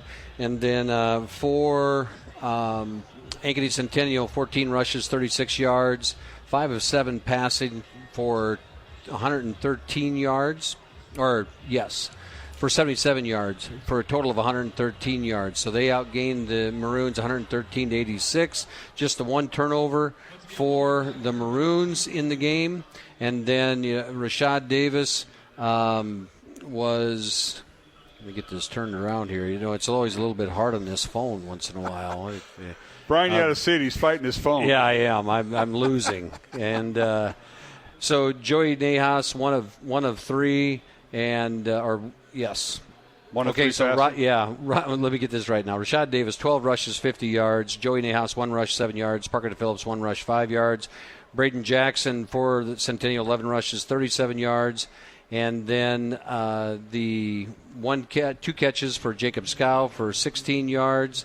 And Caleb Reed for Centennial, 1 catch for 43 yards. That was that big gainer. And then Braden Jackson had 3 catches for 16 yards. All so, right. Pretty balanced. It looks like a 3-0 football game. Yes, it certainly does. Brian Morris, you're on the Dowling sideline. What do you think adjustment-wise was going on down there in the locker rooms? Dowling just could not convert anything with the passing game tonight. Again, Joey Naos missed. Parker was a little short on things. So, again, I think, Matt, you said it earlier. It feels like there's a little bit of nerves on that offensive front. Defensively, Ian Milliton is having a monster game, guys. And every time he comes back to the huddle, his jersey's halfway off. So they're telling the refs he's getting held every play. But that kid is just having a stupendous first half. All right, Matt, I see you're writing some more score updates down. Let's give our listeners and viewers some updates. You bet. On the Johnston comes back against Valley. Valley leads 14-13. Southeast Polk now up 28-8 at Iowa City West. Well, that game's at Southeast Polk. And then Liberty went ahead of Yankee 14-7. I believe all those games are at the half right now. And Van Meter up 24-0. I knew you'd get that in. Yeah, I'd slide it in. I don't know who to blame, your wife or that score thing you have there. Dowling will kick off in the second half as Yankee Centennial won the toss and deferred. So Maroons are set to kick off. Teeing it up is Marty Blount. And back deep for Centennial. They don't have to go too deep because Dowling's going to pooch kick this as they do. Blount addressing. We're underway here in the second half. High end over end kick. And it's going to bounce to the 20 and picked up by Jackson at the 20, and he stood up and dropped down at the 23-yard line. That's for Centennial. We'll start the second half, 1st and 10 from their own 23-yard line. Centennial leading 3-0. I want to thank our sponsors on Iowa Catholic Radio. They include Fast Signs in Clive, Catholic Tuition Organization, Mercy One, and Skeffton's Formal Wear. Now the Dowling defense back on the field. They were out there for that 8.5-minute drive that Centennial had, resulting in a 26-yard field goal match. So they've been out there a little bit. They've been out there a long time, and important, in that previous game, they ended up getting a stop right away, and you need to get a stop here right away to start the second half. All right, the Centennial offense on the field led by their quarterback, Chase Kluver. Braden Jackson, number 1, is the tailback. He gets the handoff. A little sweep to the left, turns the corner, and he's hit and dropped right at the 24-yard line for a gain of 1. Dylan Manning came out and ran him down and was able to track him and run him under right there. And Jacob Scow had good pressure on that, was able to push. But a big play there by Dylan Manning. Receivers for Centennial, Caleb Reed, Devin Good, Kane Brooks. We'll see number 10, Sam Heather, and number 24, Jeremiah Bassett. Jacob Scow's getting some attention right now, holding his right shoulder, right arm there a little bit, and he's got it wrapped up. And he's a kid that's just been tremendous all year long, and he's battled through some different types of little nagging injuries. Oh, that's not Scow, that's Sanko. Oh, is that that's Joel? Sanko, yeah, that's 2. what I meant. Yeah, Joel Sanko. Yeah, because Scow is a two-way player. Yeah, Scow will play receiver, right. and he plays some safety once in a while. Yeah. But Sanko that's a big hit. He's one of the linebackers the Maroons look towards. So, all right, 2nd and 9, Centennial. Line of scrimmage is their own 24-yard line, going left to right, north to south here at Mediacom Stadium. Back to show Kluver, and he's hit and dropped. Ball comes out, but a sack once again by Ian Middleton, number 5. And this time his shirt's not untucked. Yeah, Ian Middleton just flew through there again, and Kluver had to wait just a couple seconds, a couple ticks, and it allowed Ian Middleton. Once he got loose, he exploded to him. And a big sack there on 2nd down to make a 3rd and long. We'll watch it again on the replay. It's a little play action, and Kluver blindsided by Middleton, and he's having his way with the left tackle for Centennial, Owen Lichty. He is, and fortunate that he held onto that football, and the ball did squirt out, but right underneath him, so a 3rd and long here. 7-yard loss, 3rd and 17 Centennial. Kluver back to throw, has pressure up the middle, now steps up, running downfield, and the pass is nearly picked off, and it's incomplete as he tried to hit his intended receiver that time, Kane Brooks, but broken up nicely by Parker Pearson. It was, and there was nice pressure on Kluver as he had to scramble to the edge and had to throw that ball out there, and he gets up a little slow as well as the defense stood. They did, and they weren't out there very long because it's fourth down. 4th and 17, Centennial. And you can hear the Dowling fans in front of us encouraging that defense and getting that momentum over to the offense as the Jags will have to punt. Bassett in to punt from his own. Well, he's going to be near his goal line. The line of scrimmage is the Ankeny Centennial 17-yard line. Trey Wilson stands at his own 45. Single safety for the Maroons here, Matt. And the last time he punted, he did get it high, and so it's a no-return type punt. High snap. Bassett gets it away. It almost, Dowling was close, and now Wilson will fair catch it at the 49 of Centennial. So Dowling's offense will have great field position with 10:23 to go here in the third quarter. Our score, Ankeny Centennial 3, Dowling Catholic nothing. Mark Amadale, Matt Maindring here in the press box. Down in the field is Brian Morris on the Dowling sideline. And what's the energy like down there now, Brian? It's very intense for this defense. They did their job. They came out. They did not allow Ankeny to get any yardage on that first series of this second half. Gave Dowling's offense great field position on the 50. So, again, this is the time Dowling needs to take control and do something with this field position. All right, Parker to Phillips returns to the quarterback at Dowling. Handoff left side, that's Rashad Davis. And finds a little bit of a seam, gets inside the 45, and he's dropped there for a gain of 4. And going back to the stats from the first half, Rashad Davis averaged just over 4 yards a carry, and so decent amount of yardage every time he goes. Now you see Dowling come back up and do a little bit of tempo. I think we figured we might see this in the second half. We wondered about that. They did it last week, but they did it when they crossed the 50. Now they're across the 50. Handoff Rashad Davis. He just kind of plunges forward down towards the 42-yard line. They'll spot him down. Gain of 3, and it'll bring up 3rd and about 3, maybe 4. Yeah, 3rd and 4. They're right back up on the ball as here goes the offense again. 3-yard gain for Davis. And now the handoff for Rashad Davis. He puts his head down and stopped nicely. Centennial had that well read. It'll bring up 4th and 4 for the Maroons. And a great job by the Jags. It's off the bottom of the pile is Carlos Blunt. Yeah, and you saw Coach Wilson looking at his play sheet, and then he thought about it. And then not long. He thought about it longer than I thought he was going to think about it. And, no gain of the play. It's 4th down. The punting unit for Dowling. Punting unit goes out there, and it's this early in a 3-0 ball game. And it's good to see Joel Sanko run back out there on the punt team, and they need him on defense. So Dowling forced to punt. That'll be Connor Larson, the senior, in the punt. The Maroons have used Jackson Miller tonight. He'll stand back at his own 44. Good snap, and gets it away. Short end-over-end kick, fielded by Centennial. And I thought. And I think he thought he caught it. Isaac Brule. It should be a flag. The coaches are calling for a flag, and that is right. Officials are talking it over now. They're going to spot forward progress right around the 10-yard line. We'll see. Yeah, he can't take off. There should be a flag. So 8:47 remaining. Third quarter, 3-0, Ankeny Centennial. Jags will have the ball, and they're going to get it right where it's at. Yeah, they aren't going to throw a penalty on that, but if you do the fair catch and then you don't, and then you take off, that's supposed to be a penalty, but it's not right now.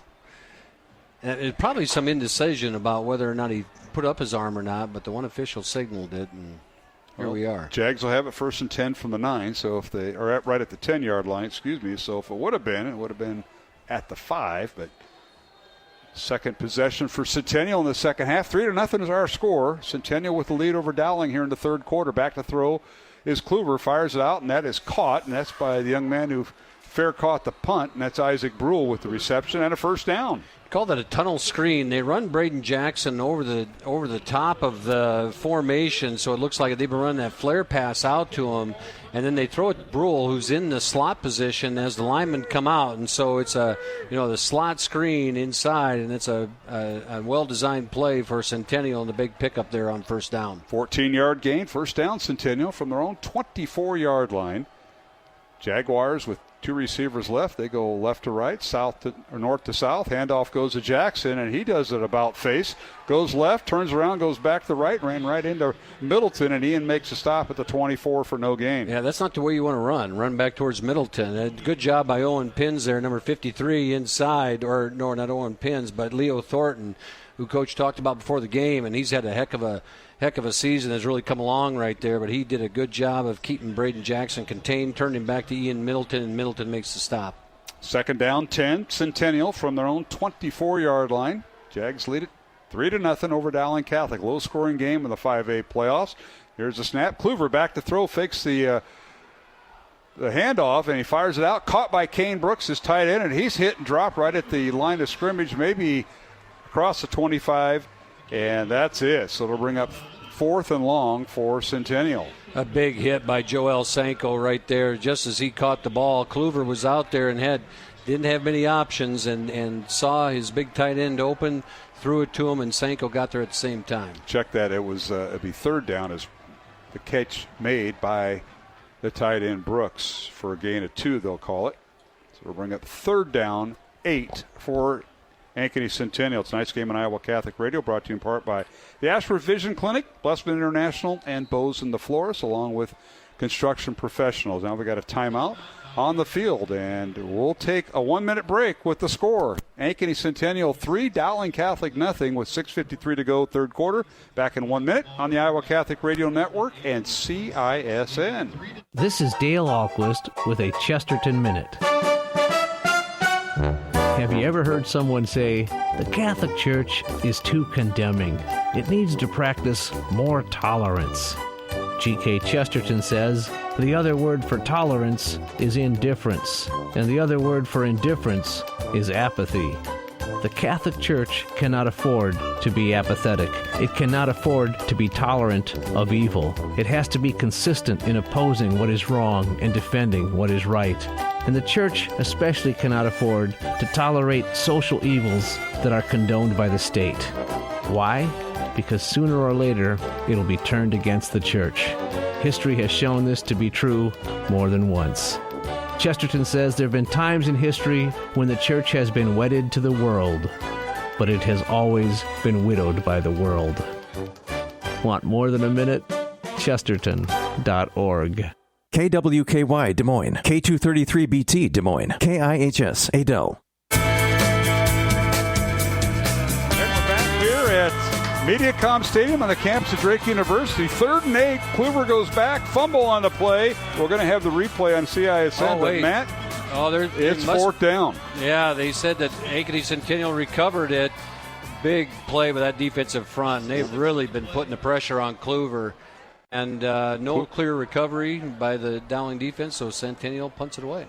It'll be a 6-yard sack for the Dowling defense, and it'll bring up 4th and 10. Or 4th and 14 for Centennial. And here's the snap and the punt by Bassett, fielded by Dowling. And that is the Maroons with it on the return. Nice job that time by Sam Drexler. Crosses the 45 up near the 49. Dowling in great field position. They started their first drive at their own 46. The last drive was at the Centennial 49, and this one will be right at the 49 of Dowling, Matt. Yeah, the offense now has to do something. The defense has gotten 2 stops in a row, and you've got to go to your offense here and say, it's time, gentlemen. And if you want to get back in this ball game, it's time. And Brian Morris, we go down to you before this first down play by the offense for Dowling. The defense is playing lights out, another 3 and out. They are, guys. And again, they're putting so much pressure on Kluver again, which is not allowing him any time to throw the ball. All right, DePhillips back in at quarterback, fires the ball, going for the home run to Barrett. It's incomplete. Penalty flag down, and so is Barrett. Jackson Reed will be flagged for it. The defensive back, the senior, will be flagged for the penalty. It'll be pass interference, Centennial. Yeah, I don't know what the Centennial coaches are talking. Maybe it's their own players. There's no such thing as an uncatchable football in high school. And the ball was in range, and the defender ran into him. It's a 15-yard penalty, and Dowling gets their first break of the ball game. Yes, they do. Brad Bunning, our referee tonight. Jason Higgins, the umpire. James Leach, the head linesman. Gabe Capps, the line judge. And Brett Fridley, the back judge. So it's first down Dowling. They'll move the ball to the 36-yard line of Centennial. One thing about going tempo on that last series like Dowling did, it didn't give the defense much break. But, that's the danger of going tempo, that you get the ball right back to the offense. But now we'll see what happens here in this series for the Maroons. 1st and 10 Dowling. From the Centennial 36, 3-0. Ankeny Centennial leads Dowling. Low-scoring game, 6 minutes remaining, third quarter. Parker DePhillips at quarterback, on play action. Back to throw, sets up in the pocket, and the pass incomplete to Trey Wilson. Well defended that time by Noah Carter, the senior linebacker. Yeah, and he saw his first read disappear and then went back and came back to the sideline here with Trey. Trey was sitting for the safety valve. And just a little bit off as the pocket started to collapse around him. So here you go on 2nd down and 10. Well, the Maroons went to the air attack, but now they go into pistol formation. Middleton will play fullback. He's made a couple sacks tonight on defense. The handoff, or the fake handoff, goes to Rashad Davis. They fire it out. Scow with the catch, and he gets across the 30 to the 29-yard line of Centennial. Yeah, good catch there and a good pass play. DePhillips there found his rhythm and got Scow.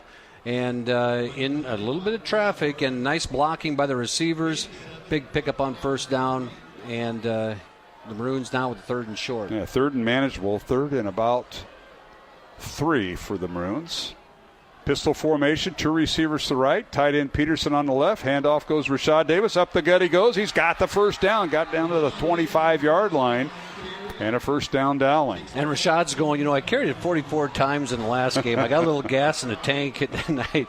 I've only probably carried it about a dozen times. And, that's the credit to the Centennial defense. But he keeps grinding them out and getting 4 or 5 yards a pop. I was wondering if you talked to him this week and how much time he needed to recover. Was it Wednesday he finally recovered? Rashad's got a motor. I think he was going all the time. 1st and 10, Dowling, and now DePhillips, a pass caught by Scow, slips a tackle and gets inside the 25 down to the 22-yard line to pick up a 3 on that little quick hitter. And when you're doing those plays, you're really trying to soften that defense up, stretch them out, create spaces. So when you do the RPO, when you give on it, it creates a little seam for Rashad in that secondary. All right, 2nd down, 8 for the Maroons. Ball on the Ankeny Centennial 22-yard line. 4.5 minutes to go, third quarter. Dowling trailing 3-0. Handoff Rashad Davis left side. Slips a tackle inside the 15, and he's drugged down at about the 13-yard line to pick up a 9 and a Dowling 1st down. Big run there by him, and nice block by Ian Middleton. Ian Middleton just all over the field, and great block there. Rashad did a good job of following Middleton out to the left edge, cuts up behind him, and then you got Carter Barrett and Brady Hagan on the inside, Ian Middleton on the outside. Rashad Davis 1st down. Yeah, Middleton will come out as the Maroons will put in an extra receiver. So Scow will split out wide right with Trey Wilson and Sam Drexler. Rashad Davis in the backfield and Peterson tight end left. Handoff. Rashad Davis slips a couple tackles inside the 10, still fighting for yardage, and they'll go down to the 7-yard line, a pickup of 6 yards. Tackle there made by Cale Woods and company as Rashad slips out to the left side and is able to get decent yards off the edge and a big pickup on 1st down. 2nd down and 4. And now to Phillips in the end zone. Touchdown, Trey Wilson on a quick hitter. They fake the handoff to Rashad Davis up the middle, and Wilson on a slant pattern. Touchdown Dowling from 7 yards, and Dowling takes its first lead of the night. There's the run setting up the pass, and you see that offensive line starting to take control. Here they go, Dowling, and I was getting... Yeah, this is a replay here. And Trey comes wide open over the middle. The extra point by the Maroons. Long snapper is Wyatt Jones. DePhillips will stay in to hold, and Marty Blount with the extra point, and it's up and good. 7-3 now. Dowling with the lead over Ankeny Centennial with 3.5 minutes remaining in the third quarter. We'll return to MediaCom Stadium on the campus of Drake University after this 1-minute break on Iowa Catholic Radio and CISN. American Heritage Girls is a Christ-centered character and leadership development program for girls ages 5 to 18. AHG works to build women of integrity through service to God, family, community, and country. Girls earn badges, participate in service projects, and develop valuable leadership skills, all while forming friendships that will last a lifetime. Faith, service, fun. Visit AmericanHeritageGirls.org to find a troop near you. you. Support for Iowa Catholic Radio is provided by Ashworth Vision Clinic. Complete eye exams, contact lenses, glasses, glaucoma testing, and urgent eye issues. 515-440-4610. AshworthVision.com. Iowa Catholic Radio, connecting listeners to Christ every day with people like you. Hi, this is Kelly Franton from St. Joseph Catholic Church in Des Moines. Thanks for listening to Iowa Catholic Radio.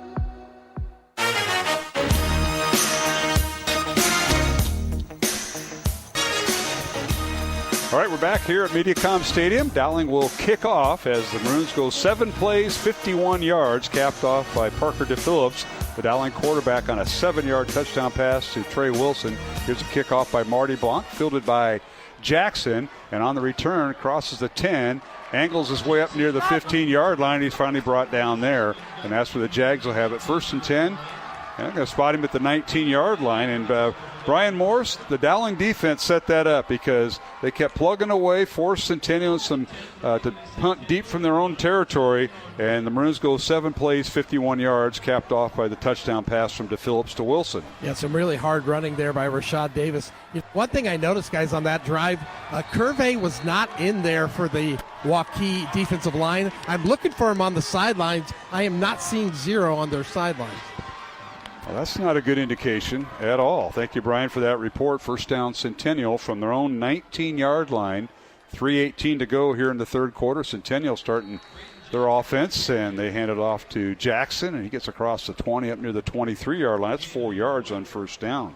Coming out of the bottom of the pile, there's Joel Sanko, and comes up and makes the stop, and then over the top, Will Barreto finishes him off, and a punishing tackle there for the Maroons as Jackson's such a hard runner, and he got 4 yards there out of nothing, and or 3.5, 4 yards out of nothing, and just a strong runner.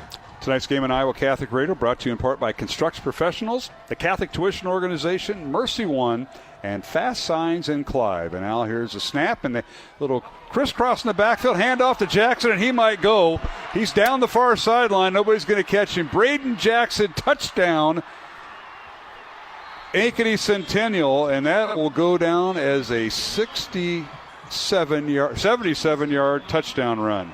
Got to the edge, and it looked like he was going to run out of air there and run out of space, and then just got a stretch, found a crease, and he used his speed and got vertical, and it was just a missed tackle there, and then no way you're going to catch him. And he went on the short side of the field, well executed by the Centennial coaching staff, and now the extra point as Centennial goes ahead 9-7 with 2.5 minutes to go here in the third quarter. Gavin Humphrey will snap it to Chase Kluver, and the extra point is up and good by Ryan Bedenizu.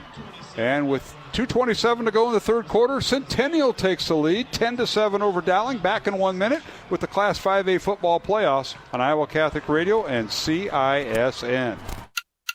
60 Seconds with Archbishop Fulton J. Sheen. This Christ who was born was not, as you see, just someone who came by surprise. He's related to all of the people of God through the centuries. And if you pick up the Gospels and read the 2 genealogies of our blessed Lord, you will find that in one instance, the genealogy of our blessed Lord goes back to Abraham, and another genealogy goes back to Adam. What does this mean? It means that this new head of the Kahal, this expected of the nations, this God-made man, this Christ, is related to the people of God who are to be the instrument of the salvation of the world. The church is the mystery of God in the world for the salvation of the world. The people you know and trust are on EWTN.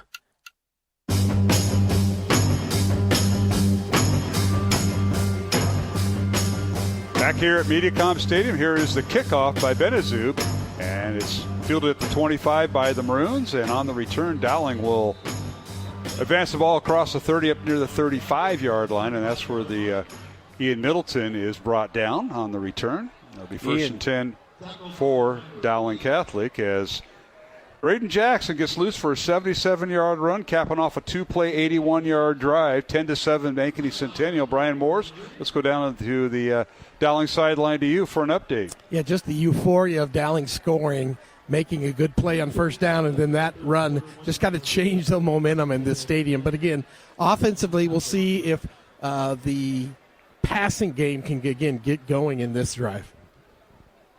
You got Reed Anderson down in the field for Centennial right now as he went in there to make the tackle on Ian Middleton as Ian Middleton scooped up that kickoff, and Ian Middleton was shot out of a rocket, and there was a collision there at the 35-yard line, and hopefully Reed just got the wind knocked out of him, and he's going to be all right. Well, we certainly hope so. Reed, his dad is a defensive coordinator, and that's Taylor Anderson, and Reed is an outstanding. He leads the team in tackles this year coming into this game. 73 tackles, leads the team, and he's walking underneath his own power, and hopefully he'll be back in. Good family. His mom, Holly. I think doesn't he have to come off for a play? Well, he should be off. Yeah. Now they're waving him off. Yeah. The coaching staff's going, son, you can't stay out. I think he tried to sneak back behind the trainer. I think he did too. But his mom is Rick Wilco's daughter, Holly Wilco, and that's his mother. So good family. And he'll be back in once he gets cleared by the trainers over there, and hope all is well. Dowling with the first down from their own 35-yard line. 10-7, Centennial with the lead. Joey Nahas in, hands it off to Rashad Davis, helps the tackle at the 40 down the far sideline, and finally running the Browns at midfield. Rashad on a great run. Rashad finds that side and says, well, Braden Jackson makes that big run. I can get out there and do the same thing and get moving. And he finds a spot around the edge on the right side, good blocking out there by the receivers, and finds a crease. Certainly does. We'll see the replay on CISN. Kind of a little stretch play, but he found a couple seams, and nice block down there. Good blocking by the receivers downfield on that, and he was able to get out there and big pickup on first down. Jackson Reed makes a stop for Centennial. First down, Dowling at midfield. Joey Nahas, the junior quarterback, in on play action, back to throw, fires it out, pass is caught. Nice catch that time by the Maroons in the secondary. Sam Drexler, kind of a little stop route, if you will, and up to the 45 of Centennial. 5-yard gain. Nice catch by Sam Drexler, because that thing, DePhillips threw that like a baseball. That was a shot out of there, and hits him right in the number. Sam Drexler catches it. He's going to get hit as soon as he catches it, and keeps it in hand, and first down. Keep in mind, both quarterbacks are on the baseball first team. Down. It's second and 5. Yeah. DePhillips, the right fielder, and Nahas, the third baseman. Handoff was to Rashad Davis. He's tripped up, penalty flag down, and Rashad goes down. Maybe a yard gain, but this will maybe coming back. We'll see. Yeah, he threw it down in there where Ian Milton was tied up with the defender as the Maroons trail 10-7 here late in the third quarter. They'll be holding against Dowling. That'll be a spot foul, and that'll move the Maroons back. It'll be 2nd and 15 or more, if you will. Tonight's game on Iowa Catholic Radio brought to you in part by Catholic Tuition Organization, Fast Signs in Clive, Mercy One, and our thanks to Skeffington's Formal Wear. If you patronize our sponsors, tell them you heard the game on Iowa Catholic Radio. What a great job the principal does every Friday night. That's Matt Maindring, my partner here in the booth. Yeah, you bet. 2nd and 15, Dowling. Nahas back to throw, now being chased. Avoids one tackle, still on his feet at midfield, and finally is hit and dropped inside the 50 at the 47 of Centennial. And Nahas decided to put his shoulder down and deliver the blow. It's better as the running back to deliver it versus receive it, and he lowered his shoulder and made the defender pay for the tackle, as he did get outside the edge and makes a good play to finish. But we do see, that was number 9. I haven't seen 8 back on, I guess. So it'll be 3rd and 7 coming up for the Maroons. Line of scrimmage, a 47 of Centennial. Ankeny Centennial leads 10-7. With 1:20 remaining in the third quarter, we've got, a timeout on the field? Yeah, Ankeny Centennial had too many people on the field or something, and so they had to call timeout. We'll keep it here along our network stations, and we appreciate all the support tonight back at Iowa Catholic Radio. Our studio producer is Roman Wilkham. Thanks, Roman. Great job. Just stay away from Mr. Maindring. He'll give you a report on Monday. Stay away from the principal's office at Dowling. That young man, Roman, he's always at school working. He stays after and does a lot of work. And our CISN crew, Rachel Hawley, once again Producing tonight, Caleb Neese and Isaiah Cardenas running the cameras. We appreciate them. Mark Amadale, Matt Manning in the press box. And we got a guy in the sidelines. We haven't heard much from him here lately, but we're going to go down to him. Brian Morris, give us an update from the Dowling sideline tonight. Guys, I did spot Curve. He's about on the 35-yard line on the south side of the stadium, and he's just standing there, and not a lot of coaches around him, so there must be something going on with him that he can't be in this game. Again, the All-Stater who's going to Kansas next year. Yeah, his dad was tremendous. Brent Curve was a tremendous player for Iowa State, and was on the coaching staff at Grandview, and I was covering their games, and just a tremendous talent. But, yeah, he's standing over there, waiting to get in. Hopefully he can. All right. It's 3rd and 7 Dowling from the 47 of Centennial. Handoff Rashad Davis, and penalty flags down. Rashad now needs a block down the near sideline. Scampers down it, and he's finally hit out of bounds at the 20-yard line of Centennial, but this may be coming back. We'll see. Well, it's interesting to see what the call will be because they threw it right towards the line. Unless there's motion. We'll spot him out of bounds at the 18, but this is all coming back. Yeah, they're walking backwards. So another penalty, and these are becoming drive killers for the Maroons. The last one was a holding call. This one's an illegal shift. And they're going to mark it off from the line of scrimmage, so that'll put Dowling back 3rd and 12. It's a 5-yard penalty. And you like to see that when you're that confident you can run the ball on 3rd and 6 and get a first down, and then it gets called back by the illegal shift, and that changes the dynamics of the play when you're going from 3rd and 6 to 3rd and 12 now. So the ball's back at the 48-yard line of Dowling. Maroons will put 3 receivers to the right, 2 to the left, empty backfield, and no tight end with Joey Nahas at quarterback. Nahas looks left, throws left, fires it out. Caught by Rashad Davis inside the 40. He's got the first down.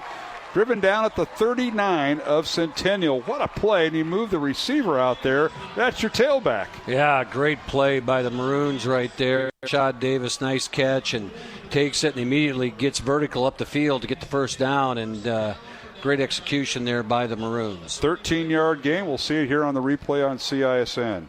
And, Rashad's in the slot here, and he ends up just hooking at about, 1-2 yards short of the first down and ends up with a missed tackle. I should say he was about 5 yards short and turns it into the first down.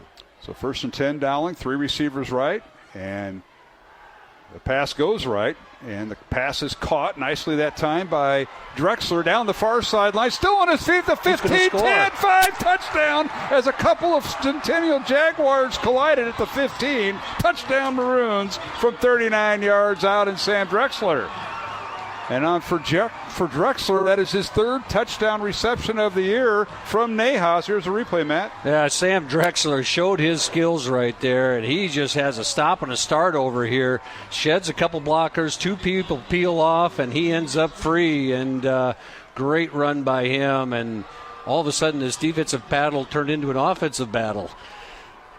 So with 25 seconds left to go in the 3rd quarter, Dowling retakes the lead 13-10. Now Marty Blount in for the extra point to Phillips on the hold. And the kick is up and good. Dowling up 14-10 over Centennial with 25 seconds remaining here in the 3rd quarter. Timeout on the field. We'll be back after this 1-minute break on CISN and the Iowa Catholic Radio Network. Attention pro-lifers. Help us celebrate life by attending Pulse Life Advocates Pro-Life Christmas Gala. You'll savor a fabulous meal and Christmas entertainment. You'll be inspired by our pro-life speakers. What a great combination. The date is Saturday, November 23rd. The place is the Iowa Event Center in downtown Des Moines. Don't miss Pulse Life Advocates Pro-Life Christmas Gala. Get details at pulseforlife.org. That's pulseforlife.org. A message from Iowa Catholic Radio. Support for programming is provided by Construction Professionals, serving customers through a proven process, creating unique design, functionality, and artistic beauty. Construction Professionals is a Catholic family business built on a strong foundation. CPCustomHomes.com. Want to keep up with what's happening at Iowa Catholic Radio? It's easy. Receive our free weekly email update to stay connected with your favorite radio station. Just visit iowacatholicradio.com and sign up today. This is Iowa Catholic Radio, connecting listeners to Christ.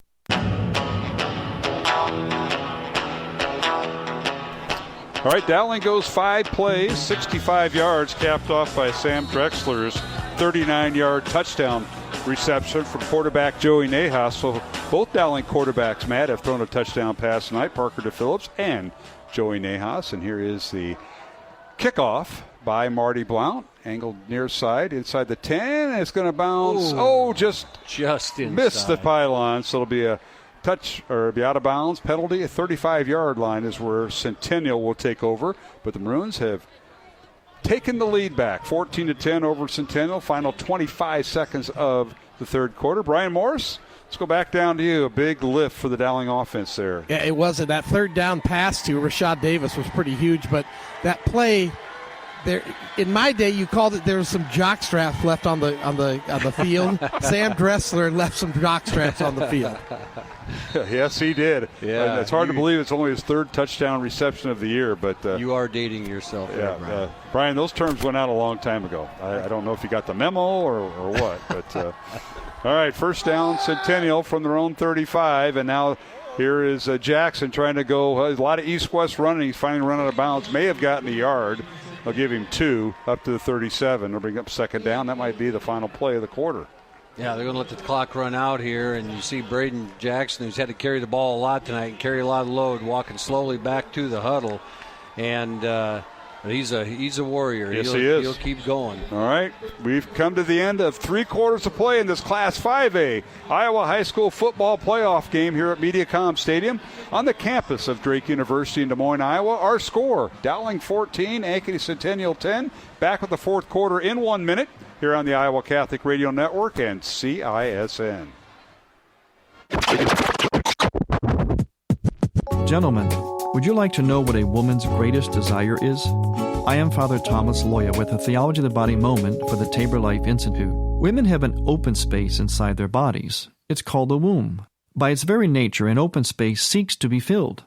A woman's greatest desire, therefore, is to be fulfilled through intimate, meaningful relationship. This is why, gentlemen, women need to actually hear the words, I love you. Pope John Paul II said that man is the one who loves, and woman is the one who is loved. In the order of creation, it is all about the bride. And men actually become real men by making sure it is all about the bride. This is because men have the same body as Jesus Christ. And for Jesus Christ, it was all about his bride. To find out more about the theology of the body, visit taborlife.org. taborlife.org.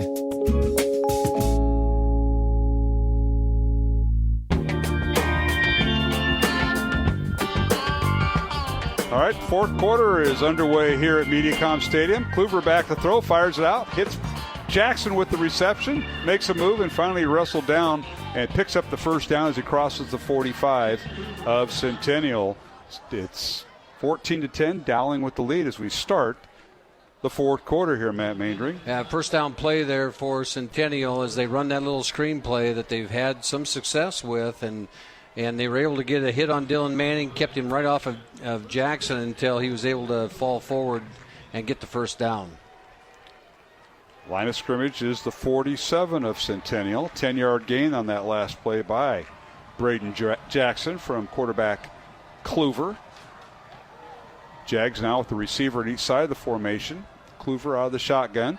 Give us to Jackson, runs the right side, found a hole, and it's a foot race. Jackson loose in the secondary and finally caught from behind at about the 30 or 25-yard line of Dowling. But what a run by Jackson and what a touchdown-saving tackle by Dowling. And so they shifted again. You watched it before the play. They shifted a tackle over and created some space on the right side of that line. It's an unbalanced front, and they were able to kick out the end and slide inside. And you can see Dylan Manning didn't quite get to it, and fortunately for the Maroons, Jackson Miller was able to chase it down, prevent a touchdown, and gives the Dowling defense another shot. 28-yard run by Jackson. 1st and 10, Jaguars at the Dowling 25. 14-10's our score. Dowling with the lead. And now Kluver on a little run-pass option. Keeps the football. He faked it to one of his fullbacks who hasn't played much tonight and picked up some yardage inside the 20 down to the 19, a gain of 6. Yeah, Braden Jackson without on that play and catching some air, and I believe that was – I don't know if that was AJ number 28. I couldn't tell which player that was that's in the backfield right now for Centennial. But you're right, Mark. The ball fake there. Kluver keeps it up the middle. and a big gain on first down. Yeah, we haven't seen too many numbers other than one out there for Centennial. And I think it's Devin Good. 38, you're right. It's Good in the tailback, and they fake the handoff to him. Kluver down the middle, and the pass is tipped and incomplete. Somebody got it at the line of scrimmage, and Sam Heather was the intended receiver trying to get it, but Dowling again tipping a pass at the line. That was Aiden Ducharme, dropped back into coverage, and this was a play that hurt in the first game, and Ducharme not getting deep enough. Now here he got deep enough, able to get his hands on the ball, tips it up in the air, and prevents that ball from getting delivered. Well, he climbed the ladder there, did Ducharme, number 0 for the Maroons. Brings up 3rd and 3 Centennial. Line of scrimmage at Dowling 19. Jackson back in there at tailback. Took a couple plays to get his breath, and rightly so. Kluver out of the shotgun. Fakes it to Jackson, fires it near side. The pass is caught by Caleb Reed, and he's got the first down at the 12-yard line of Dowling, pick up a 7. First down there, and a good pass and catch, and good ball fake there as everyone has his eyes on Jackson, and Kluver throws a rifle shot out here to the right side or left sideline, and nice catch by Reed, and first down. So 1st and 10, Centennial. Line of scrimmage, the Dowling 12-yard line. 9:45 remaining here in the fourth quarter. Centennial has 1 timeout remaining. Dowling has all 3 of theirs. Kluver with the receiver on each side of the formation. Here's the snap. Give to Jackson. Slips a tackle. Angling towards the end zone. He's hit and dropped at the 1-yard line. He split the 2 Dowling defenders and picked up 11, and it's 1st and goal, Centennial at the 1. And nice run there as they sealed off everything inside. Ian Middleton's got leverage, and he gets washed down by Sam Heather and creates some space, and then it's just Braden Jackson doing what he does to get down to the goal line. So 1st and goal, Centennial at the Dowling 1. Handoff Jackson, and he stood up. And they called some motion. They stopped the play. Yeah, pre-snap flag. So this will be a redo after the penalty. We'll see here. Offside Dowling. So that'll be half the distance to the goal. Puts the ball at about the 6-inch line. So that'll cuts it in half and turns a yard into a half a yard. That's right. So Centennial will bring in their play. First and goal, Centennial. This drive started back at the Centennial 35-yard line.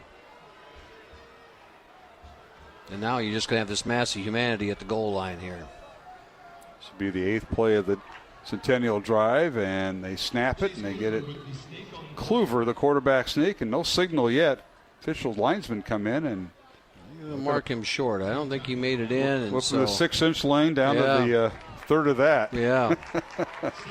They'll bring up 2nd and goal from the 6-inch line. That's a no gain. Actually, by the looks of it, backed it up. You're right, a half a yard, right? Or about maybe 6 inches or so. Yeah, almost back to the original goal to goal. So 8.5 minutes remaining, fourth quarter. Game clock continues to run. 14-10 Dowling, but Centennial threatening. Quarterback sneak by Kluver. Trips over one of his own man. I don't think he got in, and he didn't. No, he's going to be short again.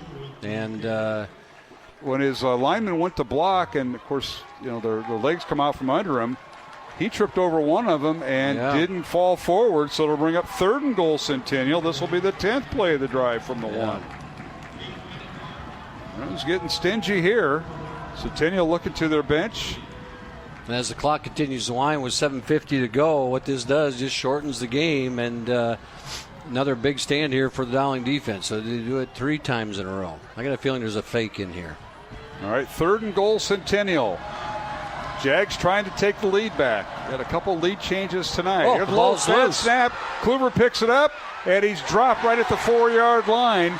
They'll move him down to the 3, and he'll lose 2 yards. Wow.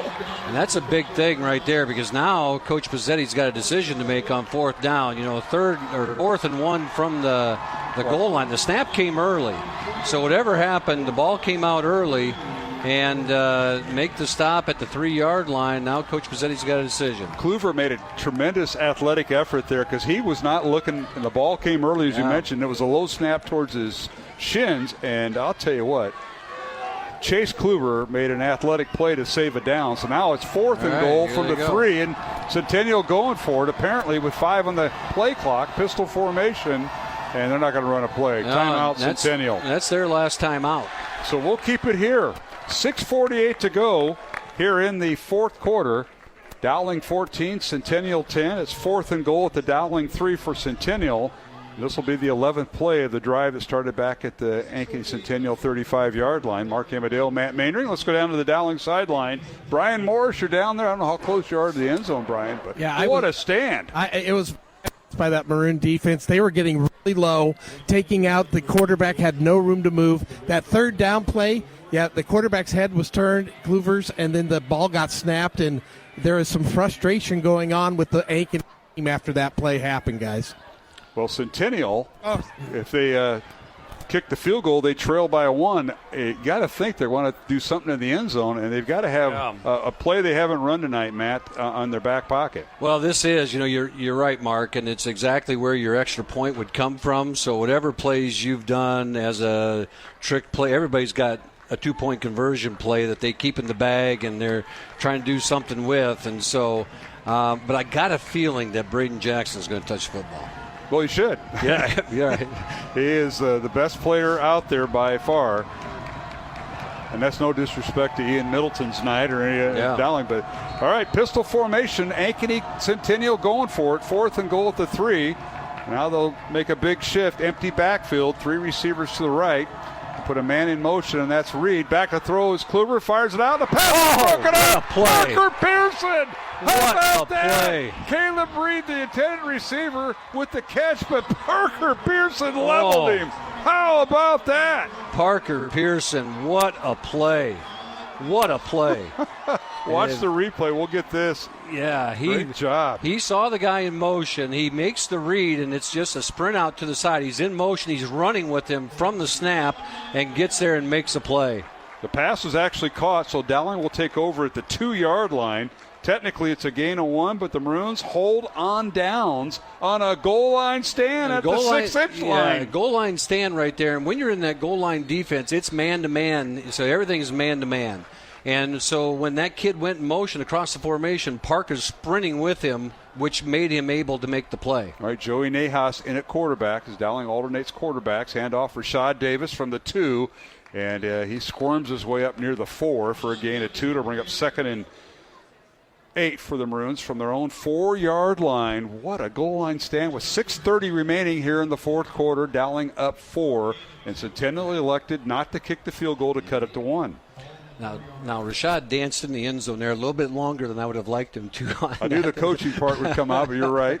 And he finally got going forward and gets a nice little pickup, a couple yards. You have to talk to Coach Meeks about that. Yeah. Handoff goes to Rashad, and he stood up at the 4, and that'll be about it. No gain on the play. Great job by the Centennial defense.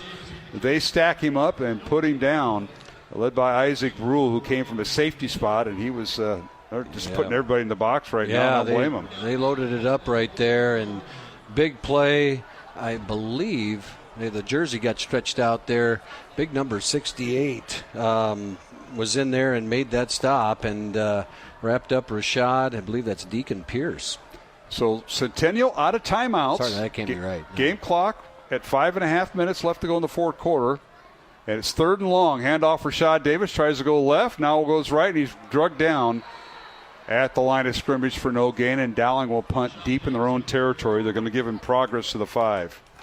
So, the Centennial defense does stand up there and is able to create get the ball back. And here you go now. Again, the defense is going to be back out there, hopefully with a little more room. This is a big punt. That's right. And Brian Morris, if you're Centennial, do you put the punt block on right here? Guys, they have gotten – they're pretty good over the last couple punts. I definitely would try.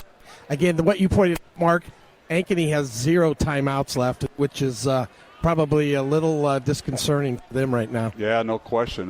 Dowling's got to be careful not to step out of the back of the end zone with Jackson Miller punting. High kick. Oh, nice. Great punt. Nice punt. And Centennial does not call for a fair catch and is fielded right there by Isaac Brule at the 48-yard line, and he'll return it to the 46. So Centennial will have pretty good field position. 1st and 10 from the Dowling 48-yard line with 4:33 remaining on the game clock and no timeouts remaining for Centennial here, Matt. Great coverage there. You mentioned Wyatt Jones being the long snapper right there, and when you have an athlete like Ryan Jones snapping it, he's the first one down the field because they can't hit him when he comes off that line of scrimmage, and so he sprints down the field, makes the adjustment, and then I believe it was Parker Pearson on the stop. All right, Centennial, first down at the Dowling 46-yard line. And here's Kluver. He's going to keep the football, and he's got the first down inside the 40 down to the Dowling 35. Big pickup on first down for Kluver as everybody's got their eyes on Jackson. He turns around and keeps it. Option play for him and goes around the right side for a big gain. 11-yard gain, first down, Centennial, and you see it on the replay on CISN. Well done by Chase Kluver, and gives Centennial a first down at the Dowling 35. Centennial cannot stop the clock with a timeout. They can by going out of bounds or a first down. We approach the 4-minute mark. Here's a snap, low snap, now the reverse, and they give it to Isaac Brule down the far sideline. He's got the first down, makes a move, still on his feet at the 20, and brought down at around the 18-yard line of Dowling. Well set up play, and they had space around that right side, and he turned it loose and got down the sideline, and big gain for him, and I thought he was going to get to the end zone there. Well-designed play. We watched the replay here. Now that's the Kluver play from before, and I believe Brule is down the field right now. He's the one they're tending to on the sideline. So we have a timeout on the field. We'll keep it here. Now we're going to see the play, the reverse, as Jackson. And I just toss it over to Brule and makes good yardage inside the 20. They bring him down right around the 18-yard line. Injury on the field. And we want to mention our sponsors. Once again, our thanks to Fast Signs in Clive, Skeffner's Formal Wear, Mercy One, and Bows in the Floors. We want to thank them on Iowa Catholic Radio. Mark Amadeo alongside Matt Mandering tonight. Down on the field is Brian Morris. And Brian got an injury to a Centennial player. Looks like he's sitting up, but they're still addressing his injury, and give us an update on the Dowling sideline, Brian Morris. Yeah, the Dowling defense, guys, they do such great pursuit of the ball, and I think that caught them on that play with that reverse. You had too many guys going after the ball, just wide open field on the, the right side of the field. Well, let's see if this Dowling defense has a goal line stand left. And Matt, you got an update and some scores. A couple of score updates. Southeast Polk now ahead of Iowa City West 35-8. Valley went back in front of Johnston. They trailed. They're back in front 21-20. And still 14-7 Liberty ahead of Ankeny. 1st and 10 Centennial from the 18. Handoff Jackson, and he lunges his way to the 16 for a gain of 2. It'll bring up 2nd and 8 for Centennial as the game clock runs at 3:40 and counting. You just feel like with the way this game has gone here that this is the last series, and the way Ankeny is approaching it as well with their offenses. They're just trying to get down here right now, and they got to punch it in the end zone.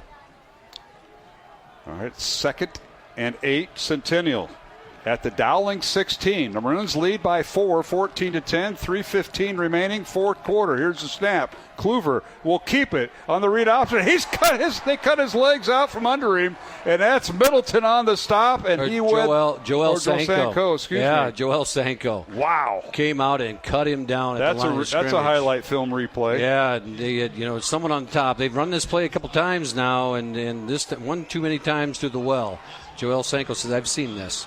Yeah, Middleton was right there, and they forced him to go outside, and Joel cut him down. Back to the 17, a loss of 1 by the Ankeny quarterback. Carter Smith on that play as well with Sanko. Good play for the defense. Here you go, 3rd and 9. From the Centennial 17, Kluver back to throw, looks right. Now he's hit as he throws. Is that a live ball? Is that a live ball? Incomplete. Okay. Incomplete, the official on the far sideline says. He was hit, and we didn't know if it was a fumble or a thrown pass, and it's incomplete. 4th down and 9 for Centennial at the 17. Yeah, here's your ball game coming up, and good pressure there by the Maroon defense again, and I believe that was Carter Smith. Yes, it was. That's that senior leader getting penetration and driving the offensive lineman into Kluver. Now, here Ankeny Centennial can't call a timeout, so they can't talk to their kids, and they've got to come up with a play and try to execute here. All right, Centennial, 2 receivers left in the formation. One back in the backfield, and that is Jackson. Back to throw out of the shotgun is Kluver. Now being chased, fires into the end zone. The pass is incomplete. It is incomplete. The intended receiver was swallowed up by a host of Maroons. Wow. What a play. We'll see it on CISN on the replay. That might do it, Matt. I thought he caught it. I just, Kluver did a heck of a job of keeping himself alive in the pocket. Pockets collapsing around. He throws it up. And that ball just bounced clean. Great play. Will Barretto was the Dowling free safety right there. So Dowling will take over from their own 17-yard line and a timeout. So we'll take it with them. With 2:21 to go here in the fourth quarter, Dowling Catholic 14, Ankeny Centennial 10 on Iowa Catholic Radio and CISN. From Des Moines to Dawson and everywhere at iowacatholicradio.com or the Iowa Catholic Radio app. Listener-supported Iowa Catholic Radio, connecting listeners to Christ. Thank you for your support of Iowa Catholic Radio. Did you know when you support Iowa Catholic Radio, you can make your donation go farther by asking your employer about matching gifts? Ask your employer about matching gifts, and thank you for supporting Iowa Catholic Radio. Support for Iowa Catholic Radio is provided by Skeffington's Formal Wear, in business since 1951, with locations in Des Moines, West Des Moines, Coralville, and Ankeny. Skeffington's Formal Wear, fitting you for life celebrations. Online at skeffingtons.com. Listener-supported Iowa Catholic Radio, 1150 AM KWKY Des Moines, 94.5 FM K233BT Des Moines, 88.5 FM KIHS Adel. Online anytime at iowacatholicradio.com.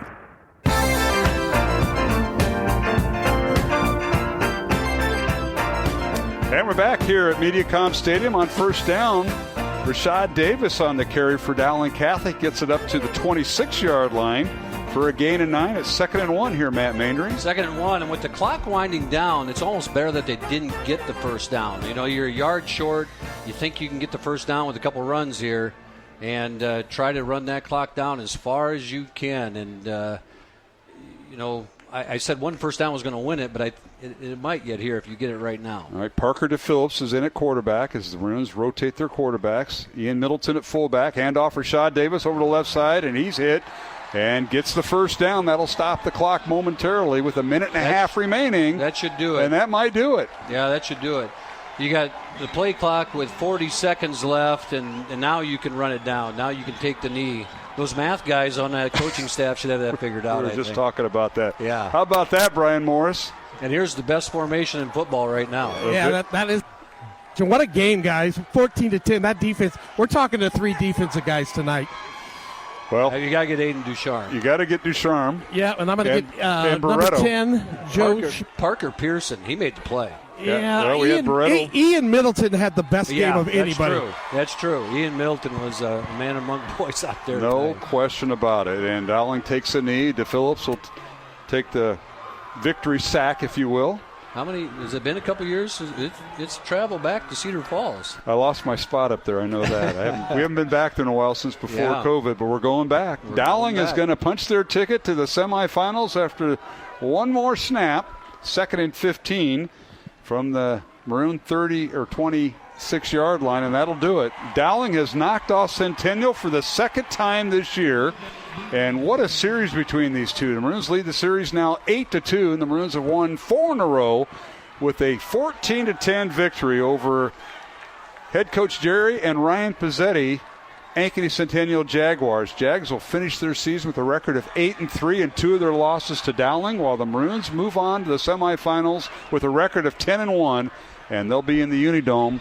And, of course, tomorrow morning, 10 o'clock, they'll reseed everything, and we'll find out the opponents. But you kind of guess. And, Matt, I know you got scores coming up, but congratulations to head coach Tom Wilson, the Dowling Catholic Maroons. They punched their ticket to the 5A semifinals next Friday at the Unidome in Cedar Falls. We're going to take a 2-minute break along our network lines, the CISN crew and Iowa Catholic Radio. Mark Hamadale, Matt Maindring, and Brian Morris tonight. Our final, Dowling Catholic 14, Ankeny Centennial 10. Back in 2 minutes with our postgame show here on the Iowa Catholic Radio Network and CISN.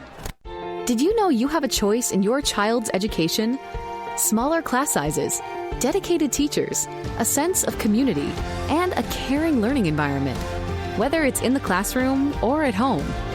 Diocese of Des Moines Catholic Schools deliver the best value in education, and we offer tuition assistance to help you afford it.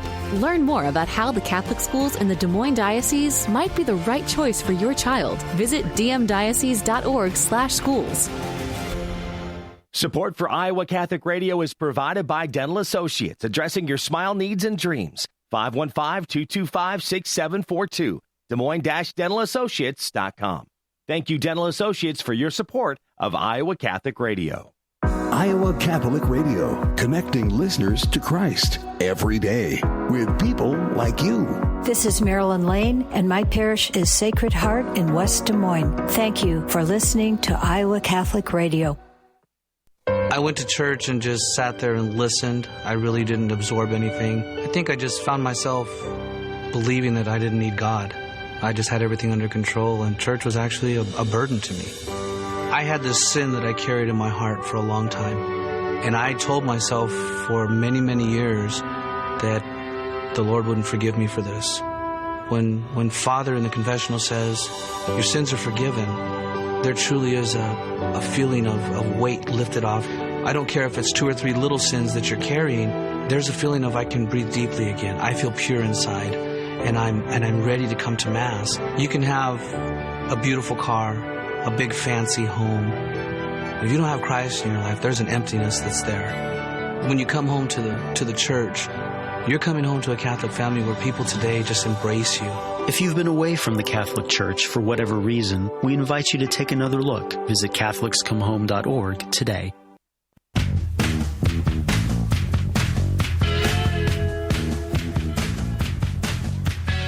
And welcome back to MediaCom Stadium here on the campus of Drake University in Des Moines as the trophy ceremony going on with Ankeny Centennial and Dowling Catholic. The Maroons win it by the score of 14-10. Dowling trailed at halftime by the score of 3-0 and scored 2 touchdowns in the second half to win this defense-dominated game. Hats off to the Pizzettis, Ryan and Jerry. Jerry, the longtime coach at Centennial, at Ankeny, 64 years, and his son Ryan, the co-head coaches. Now the trophy presentation going on as Centennial get their trophy here in the quarterfinals. They close out a tremendous year with a record of 8-3. They won 4 in a row. They've won every game since they got beat by Dowling in triple overtime a month ago. And tonight, Dowling comes from behind and improves their record to 10-1, and they'll play a 12th game in the semifinals next Friday night. It'll be Dowling, and winner of some of the games we'll find out tomorrow morning, 10 o'clock. But, Matt, you've been working the scores before we go to our post game. Right now, Liberty is still ahead of Ankeny, 14-7 in the second half. Valley was trailing Johnston 20-14, and now is ahead 21-20. And all these games got to be into the fourth quarter. Southeast Polk is going to win at Iowa City West, so they will be the lowest seed advancing, Southeast Polk. And they're winning 35-8 right now. And so it comes down to whether Liberty or Ankeny wins. If Ankeny wins, Dowling would be playing Southeast Polk. And if the games end like they do right now, it's going to be Dowling and that team of black and orange. But I think that's going to be it's going to be a battle there with Johnston and Valley down the stretch. No question about it. We'll see how that plays out. Our thanks to our crew tonight. We'll start with our post game interviews. We're going to be delayed just a hair on that because they had the trophy ceremony for the Ankeny Centennial group for getting to the quarterfinals, and head coach Jerry Pizzetti and his son Ryan presenting that, and we'll get to Brian Morris with some interviews. He'll set that up. And, Matt, you got some more stats. Sports. Well, we'll go to the stats here quick. Rashad Davis has 24 carries for 111 yards, and you wouldn't have expected him to have 111 yards. He did. And Nahas has 2 rushes for 15 yards. Braden Jackson rushed it 18 times for 162 yards. He had a big night to end his high school football career.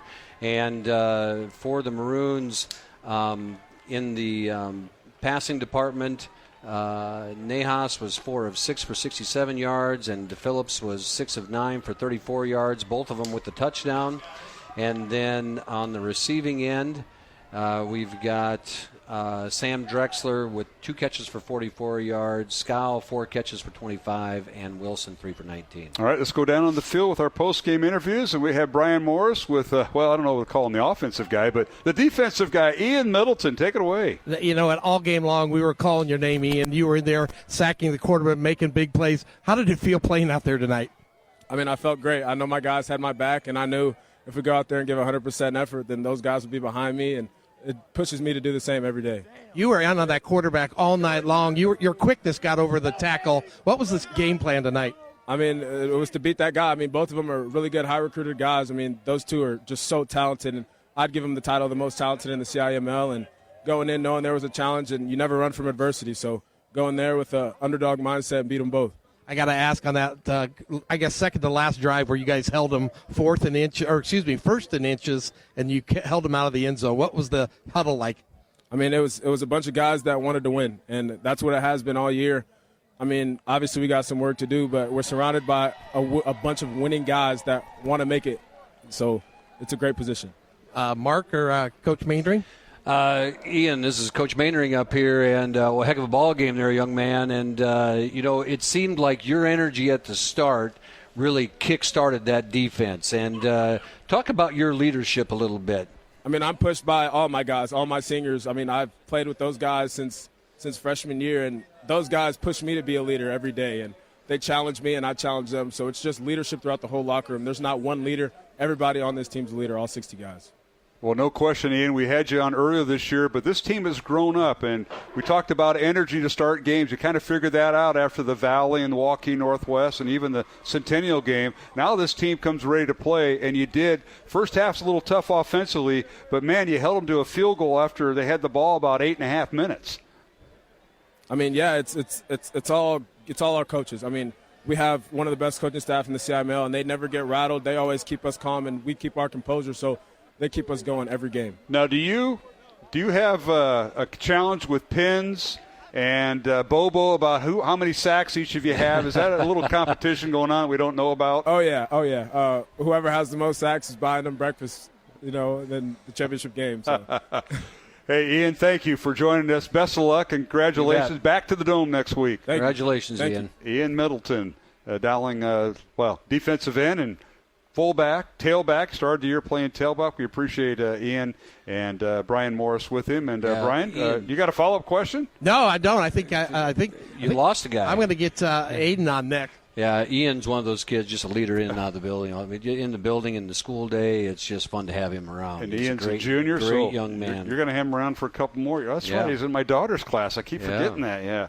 All right, Dowling the winner tonight in this 5A quarterfinal game, 14-10 over Yankee Centennial. Back down on the field to Brian Morris with my man, number 0, Aiden Ducharme. Take it away. Yeah, Aiden, again, I asked Ian, tell me about that second to last drive, first in inches. What was the talk about all you defensive players?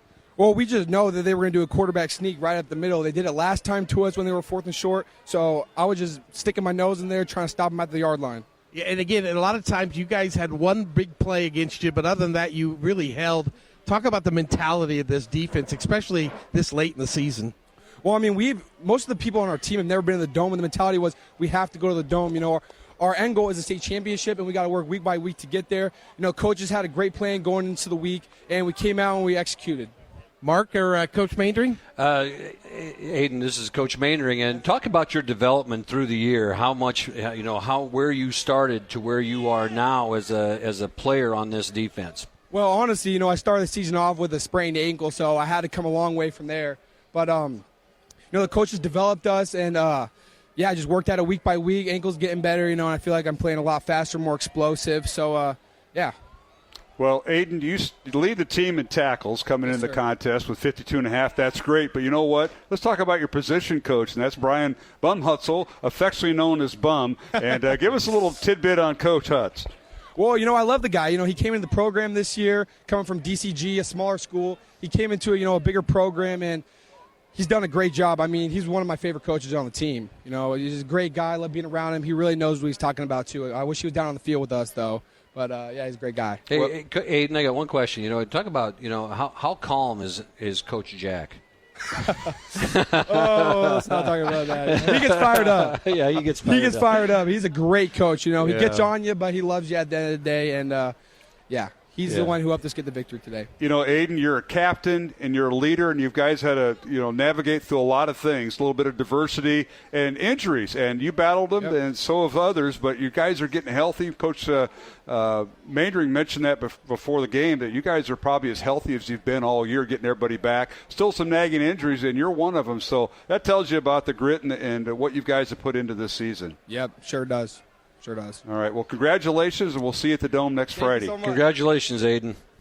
Aiden Ducharme, Dowling Catholic linebacker, a senior captain, led the team in tackles coming into tonight's game. Mark Hamadale, Matt Maindring, Brian Morris here on the postgame show following Dowling's 14-10 win over Ankeny Centennial for the second time this year. Let's go back down the field to Brian Morris, and we got to get another defensive guy on, and that's Mr. Smerdla. Take it away. It's all defense tonight, guys. 14-10. This defense played outstanding. Joe, talk about, again, I've asked all the players, that second to last drive, first in inches. Kind of what was your mindset going into that last drive? We just got to stick together, work as a team. We do it every time, and we stick together and we make plays and we stop offenses. I mean, that's why our defense is so good, is because we got a brotherhood. We all stick together, and, we can go on the sideline and just talk through everything. There's no, we start fighting and we just break it up, and we're all good. What was the game plan tonight? It looked like you got a lot more pressure on Kluver, their quarterback, tonight. We played a lot more man and, focused more on the run game and kind of left our corners out to dry, and you can see that in the game. Well, again, you guys did fabulous work on that. Coach Maindring or Mark? Joe, this is Coach Maindring. Talk about that last play at the 1 yard line. I'm assuming, you in your goal line defense, everybody's locked up, and talk about, your alignment and everything on that play. Man, our D lineman got pressure and was able to get to the quarterback and force a throw, they're just so great at that. I mean, it's all our D linemen, really, and our DBs were able to make a play, and, I mean, that's just what our defense does. Well, Joe, you guys had a tough task tonight corralling Braden Jackson. He had over 1,200 yards coming in. He had one big carry for a big touchdown, but you guys really kept him corralled and in front of you. And talk about that part of the game plan with Coach Jack and your defensive coaches. Props to him. He's a really great running back, and we really had a game plan over him. He was our biggest threat, and we really just focused on the run game, like I said, and it seemed to work out. Just a little miscommunication on the coverage, which led to that touchdown, but we can fix that in film tomorrow morning. All right, well, Joe Smerdla, you're going to the Unidome next Friday night on your senior year. Congratulations, and what a job. Thank you, sir. All right. Yeah, great job tonight, Joe. Joe Smerdla, Dowling Catholic defensive cornerback, after the Dowling win tonight, as the Maroons advance to the semifinals next Friday with a 14-10 win over Ankeny Centennial. Let's go back on the field. Brian Morris has head coach Tom Wilson. Coach, again, congratulations on getting back to the Dome. That defensive stand there in the last quarter, just unbelievable for that defense. Phenomenal. The defensive line, linebackers really held them out the first three plays of that sequence. And the play by Parker Pearson is as good a play as you'll ever see. He's in man cover. They go in motion. He's outflanked. They've got everything. They've got quads over there. And he goes flying across the field and makes the tackle on the one. Absolutely unbelievable. And, again, the defense, I thought, did a great job all night long. One long play, but other than that, they really didn't, bend much at all night. They didn't. As you mentioned, the big play, they had a big pass play early. It was a broken coverage. We're down 3-0 at the half, and we hadn't done a lick offensively, finishing anything. And fortunately, we were able to get some things going, a couple touchdown passes to Trey, and a phenomenal play by Sammy Drexler. It was in that first drive or the second drive, you had a third down, a nice call to Rashad Davis to keep the drive going, which, again, led to another touchdown. That's something we'd schemed up all week, to be honest with you. I really didn't plan on running on third down. It was about 3rd and 8. I thought it was a 5 or 6 yard play, but, Shad can make people miss, and he did, and we got the first down there. Yeah, that was a big play as well. Talk about this season, Coach, a little bit again. One defeat, very close games all year long. It just goes to show just great football here in Central Iowa. Oh, it is. There's an awful lot of good teams and an awful lot of good coaches, and I'm as proud of this team as I've been in a long, long time. If you'd have told me this in June, I'd have said you're crazy. But our kids just kept working and getting better, and kept believing in each other, and I think that's the big thing. And they enjoy playing together, and honestly, there's no quit in them. And they've earned the right to go to the Unidome, and we'll have a great opponent. We've played a lot of them this year, and we'll just see what happens. Mark or Matt? Tom, hey, first of all, congratulations on getting back there. And it is something that's hard to believe. Is we had some conversations going into the season, to think that you're at this point right now. Talk about the physicality that you played with tonight, because I thought this was as physical of a game that we've played this year. Yeah, our I think it started a little bit last week too, and then all the way tonight. And I think Centennial's style of play lends itself to that. They're really good up front, and if you're not physical, you're going to get run out of the stadium. And our kids showed an awful lot of fight. This is a game that somebody like Dylan Manning lives for, and to where he can play in between the tackles. And I thought he and Ducharme were very good all night. The one pass breakup by Ducharme was fantastic because the kid was open. But then Joel making the play, a lot of plays. It showed that this is a team, and I know as a coach, that's what you're consistently trying to build. This group of young men has really gelled together as a team. But they have, and you can go through the locker room. You can't tell who's a freshman or who's a senior, and the fact that I'm even talking about freshmen is somewhat remarkable. But we do have them, and those sophomores, and they're 11 games in now, so they're almost a year older by now. Yeah. Tom, one thing I'm going to bring up is I know the first half, not a lot of scoring, but your defense was out there for 8.5 minutes on that 15-play drive by Centennial. They settled for a field goal, and that kind of set the stage for defensively in the second half because they know what they could do. And that first and goal at the 6-inch line said a lot about the character of that defense and those guys that are over there. It does, and it says a lot about the leadership of the kids, but the other thing that I will say, it says an awful lot about the leadership of those defensive coaches, because to know those guys, there's a lot of fight in those guys too, and no quit, and that rubs off on our kids, and that's the way they played. Is the road through Cedar Falls go through Dike anymore, or are you still going to go up by AP or Pollock territory? Well, I'm probably going to call my friends at Dike New Hartford and see if I can't get in the gym. Wow, you're going to go back to that, huh? Yep. Okay. Well, just a score update for you, Tom. Liberty did beat the Ankeny 21-13. Last score that we got out of Valley is Valley just pulled ahead again of Johnson 38-35, and Southeast Polk drilled Iowa City West. Yeah, so it's going to be the winner of Johnston Valley, and there we go. There we go. Tom, thanks for joining us. Congratulations on the with us all year. All right, thank you. All right, Tom Wilson with Brian Morris on the Dowling sideline on our post-game show as we wrap things up on the CISN side. Now, let's get this clear. Iowa Catholic Radio, and Roman, you're back there. We're going to stay on the air. We just got to say goodbye to our CISN listeners because they want to get packed up and going. And our thanks to them all season long. Pete Tarpey and CISN with Rachel Hawley producing, Caleb Neese and Isaiah Cardenas on the camera tonight. Great job, staff. We got to dismiss them, but Iowa Catholic Radio will be back. Once again, the final score in this Class 5A quarterfinal, Dowling Catholic 14, Yankee Centennial 10. So long from MediaCom Stadium on the campus of Drake University in Des Moines with our CISN crew, and we'll be back on Iowa Catholic Radio after this 1-minute break.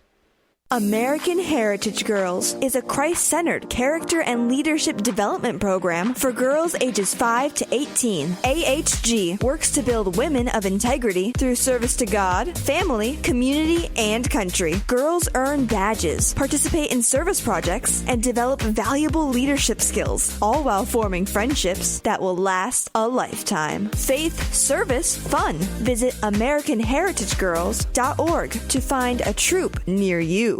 Support for Iowa Catholic Radio comes from Mercy One. Live your best life with Mercy One. With Iowa's largest network of care locations, personalized care is right in your neighborhood. Schedule online at mercyone.org. Have you downloaded the Iowa Catholic Radio app? It's easy through the Apple App Store on iPhone or through Google Play on Android. Search Iowa Catholic Radio and download the app. You can listen to Iowa Catholic Radio Talk or Iowa Catholic Radio Music. Listening to Iowa Catholic Radio is easy.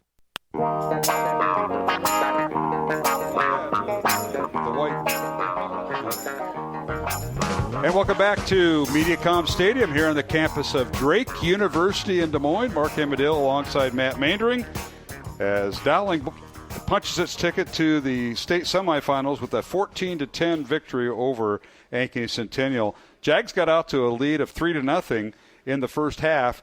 The only score in the first half was 3:09 left to go in the first quarter, and a field goal by Bendezu from 26 yards out gave Centennial a 3-0 lead.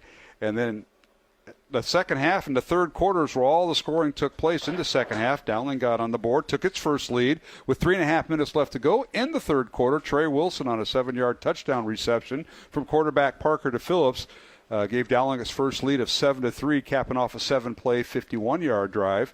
And then 1 minute later, Braden Jackson gets loose for a 77-yard run for Centennial. Bendezu's extra point made it 10-7 Centennial, so they take the lead back on a 2-play, 81-yard drive. And then with just 25 seconds remaining in the third quarter, Sam Drexler on a 39-yard touchdown reception from quarterback Joey Nahas. And Marty Blount's extra point made it 14-10 Dowling. There was no scoring in the fourth quarter, but a lot of drama in that fourth quarter. A couple of goal line stands by Dowling and a victory by the Maroons. What an amazing football game. And how many times when you get to this point in the season do you get treated to a game like that? And the drama that ends up with a goal line stand, and we forget that there was a penalty on first down, so it was half the distance, which was a yard, a foot and a half. And so, and then Dowling just takes 3 stands, backs them up. And, when you're in those situations, you heard one of the young men, I don't know if it was Aiden Ducharme or Ian, talking about getting low and making that pile. And you, as a coach, the coaching is head down, butt up. And you just want to submarine that offensive line to create that pile so the quarterback can't push through it. That's exactly what they did. And they created that pile up front and nowhere to go for the quarterback. No Philly special, or not Philly special, but the quarterback sneak with Hurts. They were able to stop it up. The push, the tush play. Yeah. The tush play. Help me out. Well, that all got set up as Jackson with the 11-yard run. He got it down to the 1-yard line for Centennial. Mm-hmm. Penalty on Dowling, advanced it to half the distance inside the 1. Kluver 3 times, and then he fumbled the early snap by his center. And then they call timeout, and then they go for it. And what a play by Parker Pearson to break it up. And Centennial turns it over on downs. They had the ball for 12 plays on that drive. Not to mention the field goal earlier. Defense came alive tonight. That was not what we were expecting, but it was a great. They knew it, Brian. You were down there the whole night and saw that. Yeah, you just don't see that. First and inches. You just don't see that very often. And they just did an outstanding job. And then for the offense to score that last touchdown after the big play by Ankeny, they kind of, and again, it was a third down play. I remember Rashad Davis got that first down, and after that, the Maroons just kept driving downfield. So this team, again, all year long, they pull out the victory, right? So it's just, it's amazing. I don't know what the nickname is, but, man, they've been close games this year. They have, and they've been exciting. And they take Centennial down to the wire. And the first time it went down to the wire when 3 overtimes decided it. And tonight it was a goal line stand that decided it. And, Centennial ran themselves out of timeouts. That did not help them in their cause to come back. Right. That's right. Because on that last series, they wanted to call a timeout. Okay, it's 4th down and 9, and it ends up getting thrown over the middle. And I thought, and Kluver did a heck of a job sliding up in the pocket. Yes, he did. Gave his kid a chance to catch it, but the defense was there to break it up. But you go back to that play with Parker Pearson, and again, just to describe it one more time, everybody's locked up in man. So when, was it Brule came across or Reed came across in motion on that play, Pearson is running with him 5 yards off the line of scrimmage, and they're both sprinting to a spot. And the ability of Parker to get there at the same time the ball does, that was amazing. And it's just a great play and good coaching. The kid was set up well. He was taught well and put into play to make a play. It was interesting, again, like you say, the timeout was very critical for them not to be able to do that. But the Dowling, I think it was Ducharme said, we ran more hanging the corners out to dry because we were one-on-one. So that's what they were doing tonight. Again, I knew they were getting more pressure, but they were putting a lot more pressure on their corners to make sure they're covering their man. And again, that goes back to the healthy side of it, because now I think that group has been healthy for a while, and you get Schmertler just got back. Yeah, Schmertler. He just got back, and we talked to him tonight. Yeah, and Pearson and company, and they did a really good job, and they were able to do a little more man coverage, and which allows you to bring the pressure. And Ian Middleton and Bobo and Pins and Leo Thornton, Carter Smith got home tonight. That a lot more pressure, as you pointed out, Brian, than the first time they played, and Kluver didn't have as much time. Yeah, I tell you, Ian Middleton, I thought that kid he left it all out there. Yeah, and he plays so hard, and the cool thing is he's a junior. So absolutely. Well, the interesting thing is Carter Smith, that he's kind of the grandpa, because when he's on the offensive side, he's got a freshman and 2 sophomores with him, so he's grandpa. He's the only senior and a captain. Then you flip it to the defensive side. Well, he's got Bobo with him, along with Pins and then Ian Middleton, but he's more of a youngster with the defensive side. And for both Middleton and Smith, Carter, they're both playing 2 ways. Ian quite a bit. Carter Smith's out there. He's out there all the time on offense, but he's out there for a lot of series on defense. And that defense was, like you said, in that first half and in that drive in the second half, was out there a lot. And those 2 young men, that's a testament to the conditioning of the program. You're listening to the postgame show here on Iowa Catholic Radio, following Dowling's win over Ankeny Centennial by the score of 14-10. Dowling will advance to the state semifinals next week, as the Maroons will take on, what we think might be the winner of Valley and Johnston, as Dowling will go in with a number 2 seed and a record of 10-1. They've won 8 in a row now. 8 in a row for the Maroons, as Centennial closes out its season with a record of 8-3, and they had won 4 in a row. And we know Iowa City Liberty won, so they'll be the number 1 seed. They'll get Southeast Polk, and it'll be Dowling versus either Johnston for the first time this year or Valley for the second time this year. Next Friday at either 4 or 7 o'clock at the Unidome in Cedar Falls. Matt and Brian? Keep checking Twitter and everything else, trying to get a score here out of Valley, and it's got to be getting close to the end of the football game. So, and right now Valley does lead 38-35, so it'll be interesting to see how that plays out. But right now, you got a group of kids that are just happy that they got back there, and now. They've got as good a chance as anybody to win it, because I really think that this Ankeny Centennial team might have been the best team. They did a great job on Jackson. I mean, the kid had the 1 yard long run, but they bottled him up pretty well tonight. And he is I don't know who's looking at him, but somebody needs to be looking at him, because he's an explosive runner. But Dowling put a good hurt on him tonight. They were hitting him hard tonight. You noticed as the game went on, he was taking his time getting back to the huddle, but he still had that explosiveness, like as good running backs do. In the end, and just that's why I said it was a physical football game. Yeah, and especially for him, but unlike Dowling, where the Maroons were able to interchange their tailbacks, they haven't done that with Jackson. But what a career he had! He's had a great career. And had been mentored well. His dad, Fred, was an outstanding NFL running back for the Buffalo Bills. Started out at Coe College, a D3 guy that made it in the NFL, and pretty good. And they do a great job up there with him at Ankeny Centennial. Well, Matt, and Kluver as well. You got to shout to Chase that Kluver. Young man, senior, and he had a heck of a football game as well. And he's had a great career, and just an outstanding group of kids. Well, and I know, Mark, you have your pulse on everything here. You'll find out why Curvey wasn't in that game for that second half. Because he was over there on the side, but he wasn't moving very much. So I'll be curious to hear that backstory. Because, again, All-Stater, he's a good player. Yeah, he was. He was standing over there on the sidelines. He had his pads on, but just didn't get back in. All right, Matt, next week, Dowling, if they play at 4, what happens with school? If they play at 7, I know what happens with school. It's a full day. You're just as bad as the kids. I am. If they play at 4, we'll have some kind of an adjusted schedule, and we'll get out at some point. Adjusted schedule, Brian. That's the answer. Well, you gotta. The hard part is you got to feed them. It always takes 2 hours to feed everybody, so it would probably be like a 12:30 or 1 o'clock. Talking about the staff or the kids? I'm just talking about everybody. I'm talking about the 1,400 kids. A 7 o'clock game would probably leave at 2:30 and get going. All I know is this: my usual spot up there for that long run we had with Morris and Marcoullier and you. It's been sold. It's been I got to re-up. I got to find out where I belong and all that. It's going to be really interesting in the Unidome seating. You got to take advantage tonight of two things. First of all, congratulations to Coach Wiskus and the volleyball team on a great year. They get beat by a really, really good Pleasant Valley team in an exciting volleyball match, and Pleasant Valley goes on to win the state title. And then also good luck to our girls swim and dive as they compete to go to state. And I believe regionals are tomorrow, and then state would be next weekend. So good luck to the girls as they compete, I believe, and dive would be tonight and the swim tomorrow. And so good luck to them. Absolutely. Well, I might be off on my one day, but there's a lot of things going on. This is a busy week.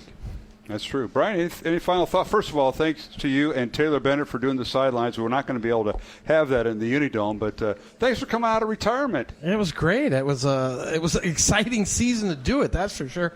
Again, some of those seasons toward the end there, the Maroons were winning games by 30, 40, and again, it's fun to win championships that way, but these games this year have just been really fun football games to watch. And, again, I think what Coach said, he's as proud of this team as you can be, and I can see it down there because, again, coming into this season, I don't think the expectations were maybe they would be at this level.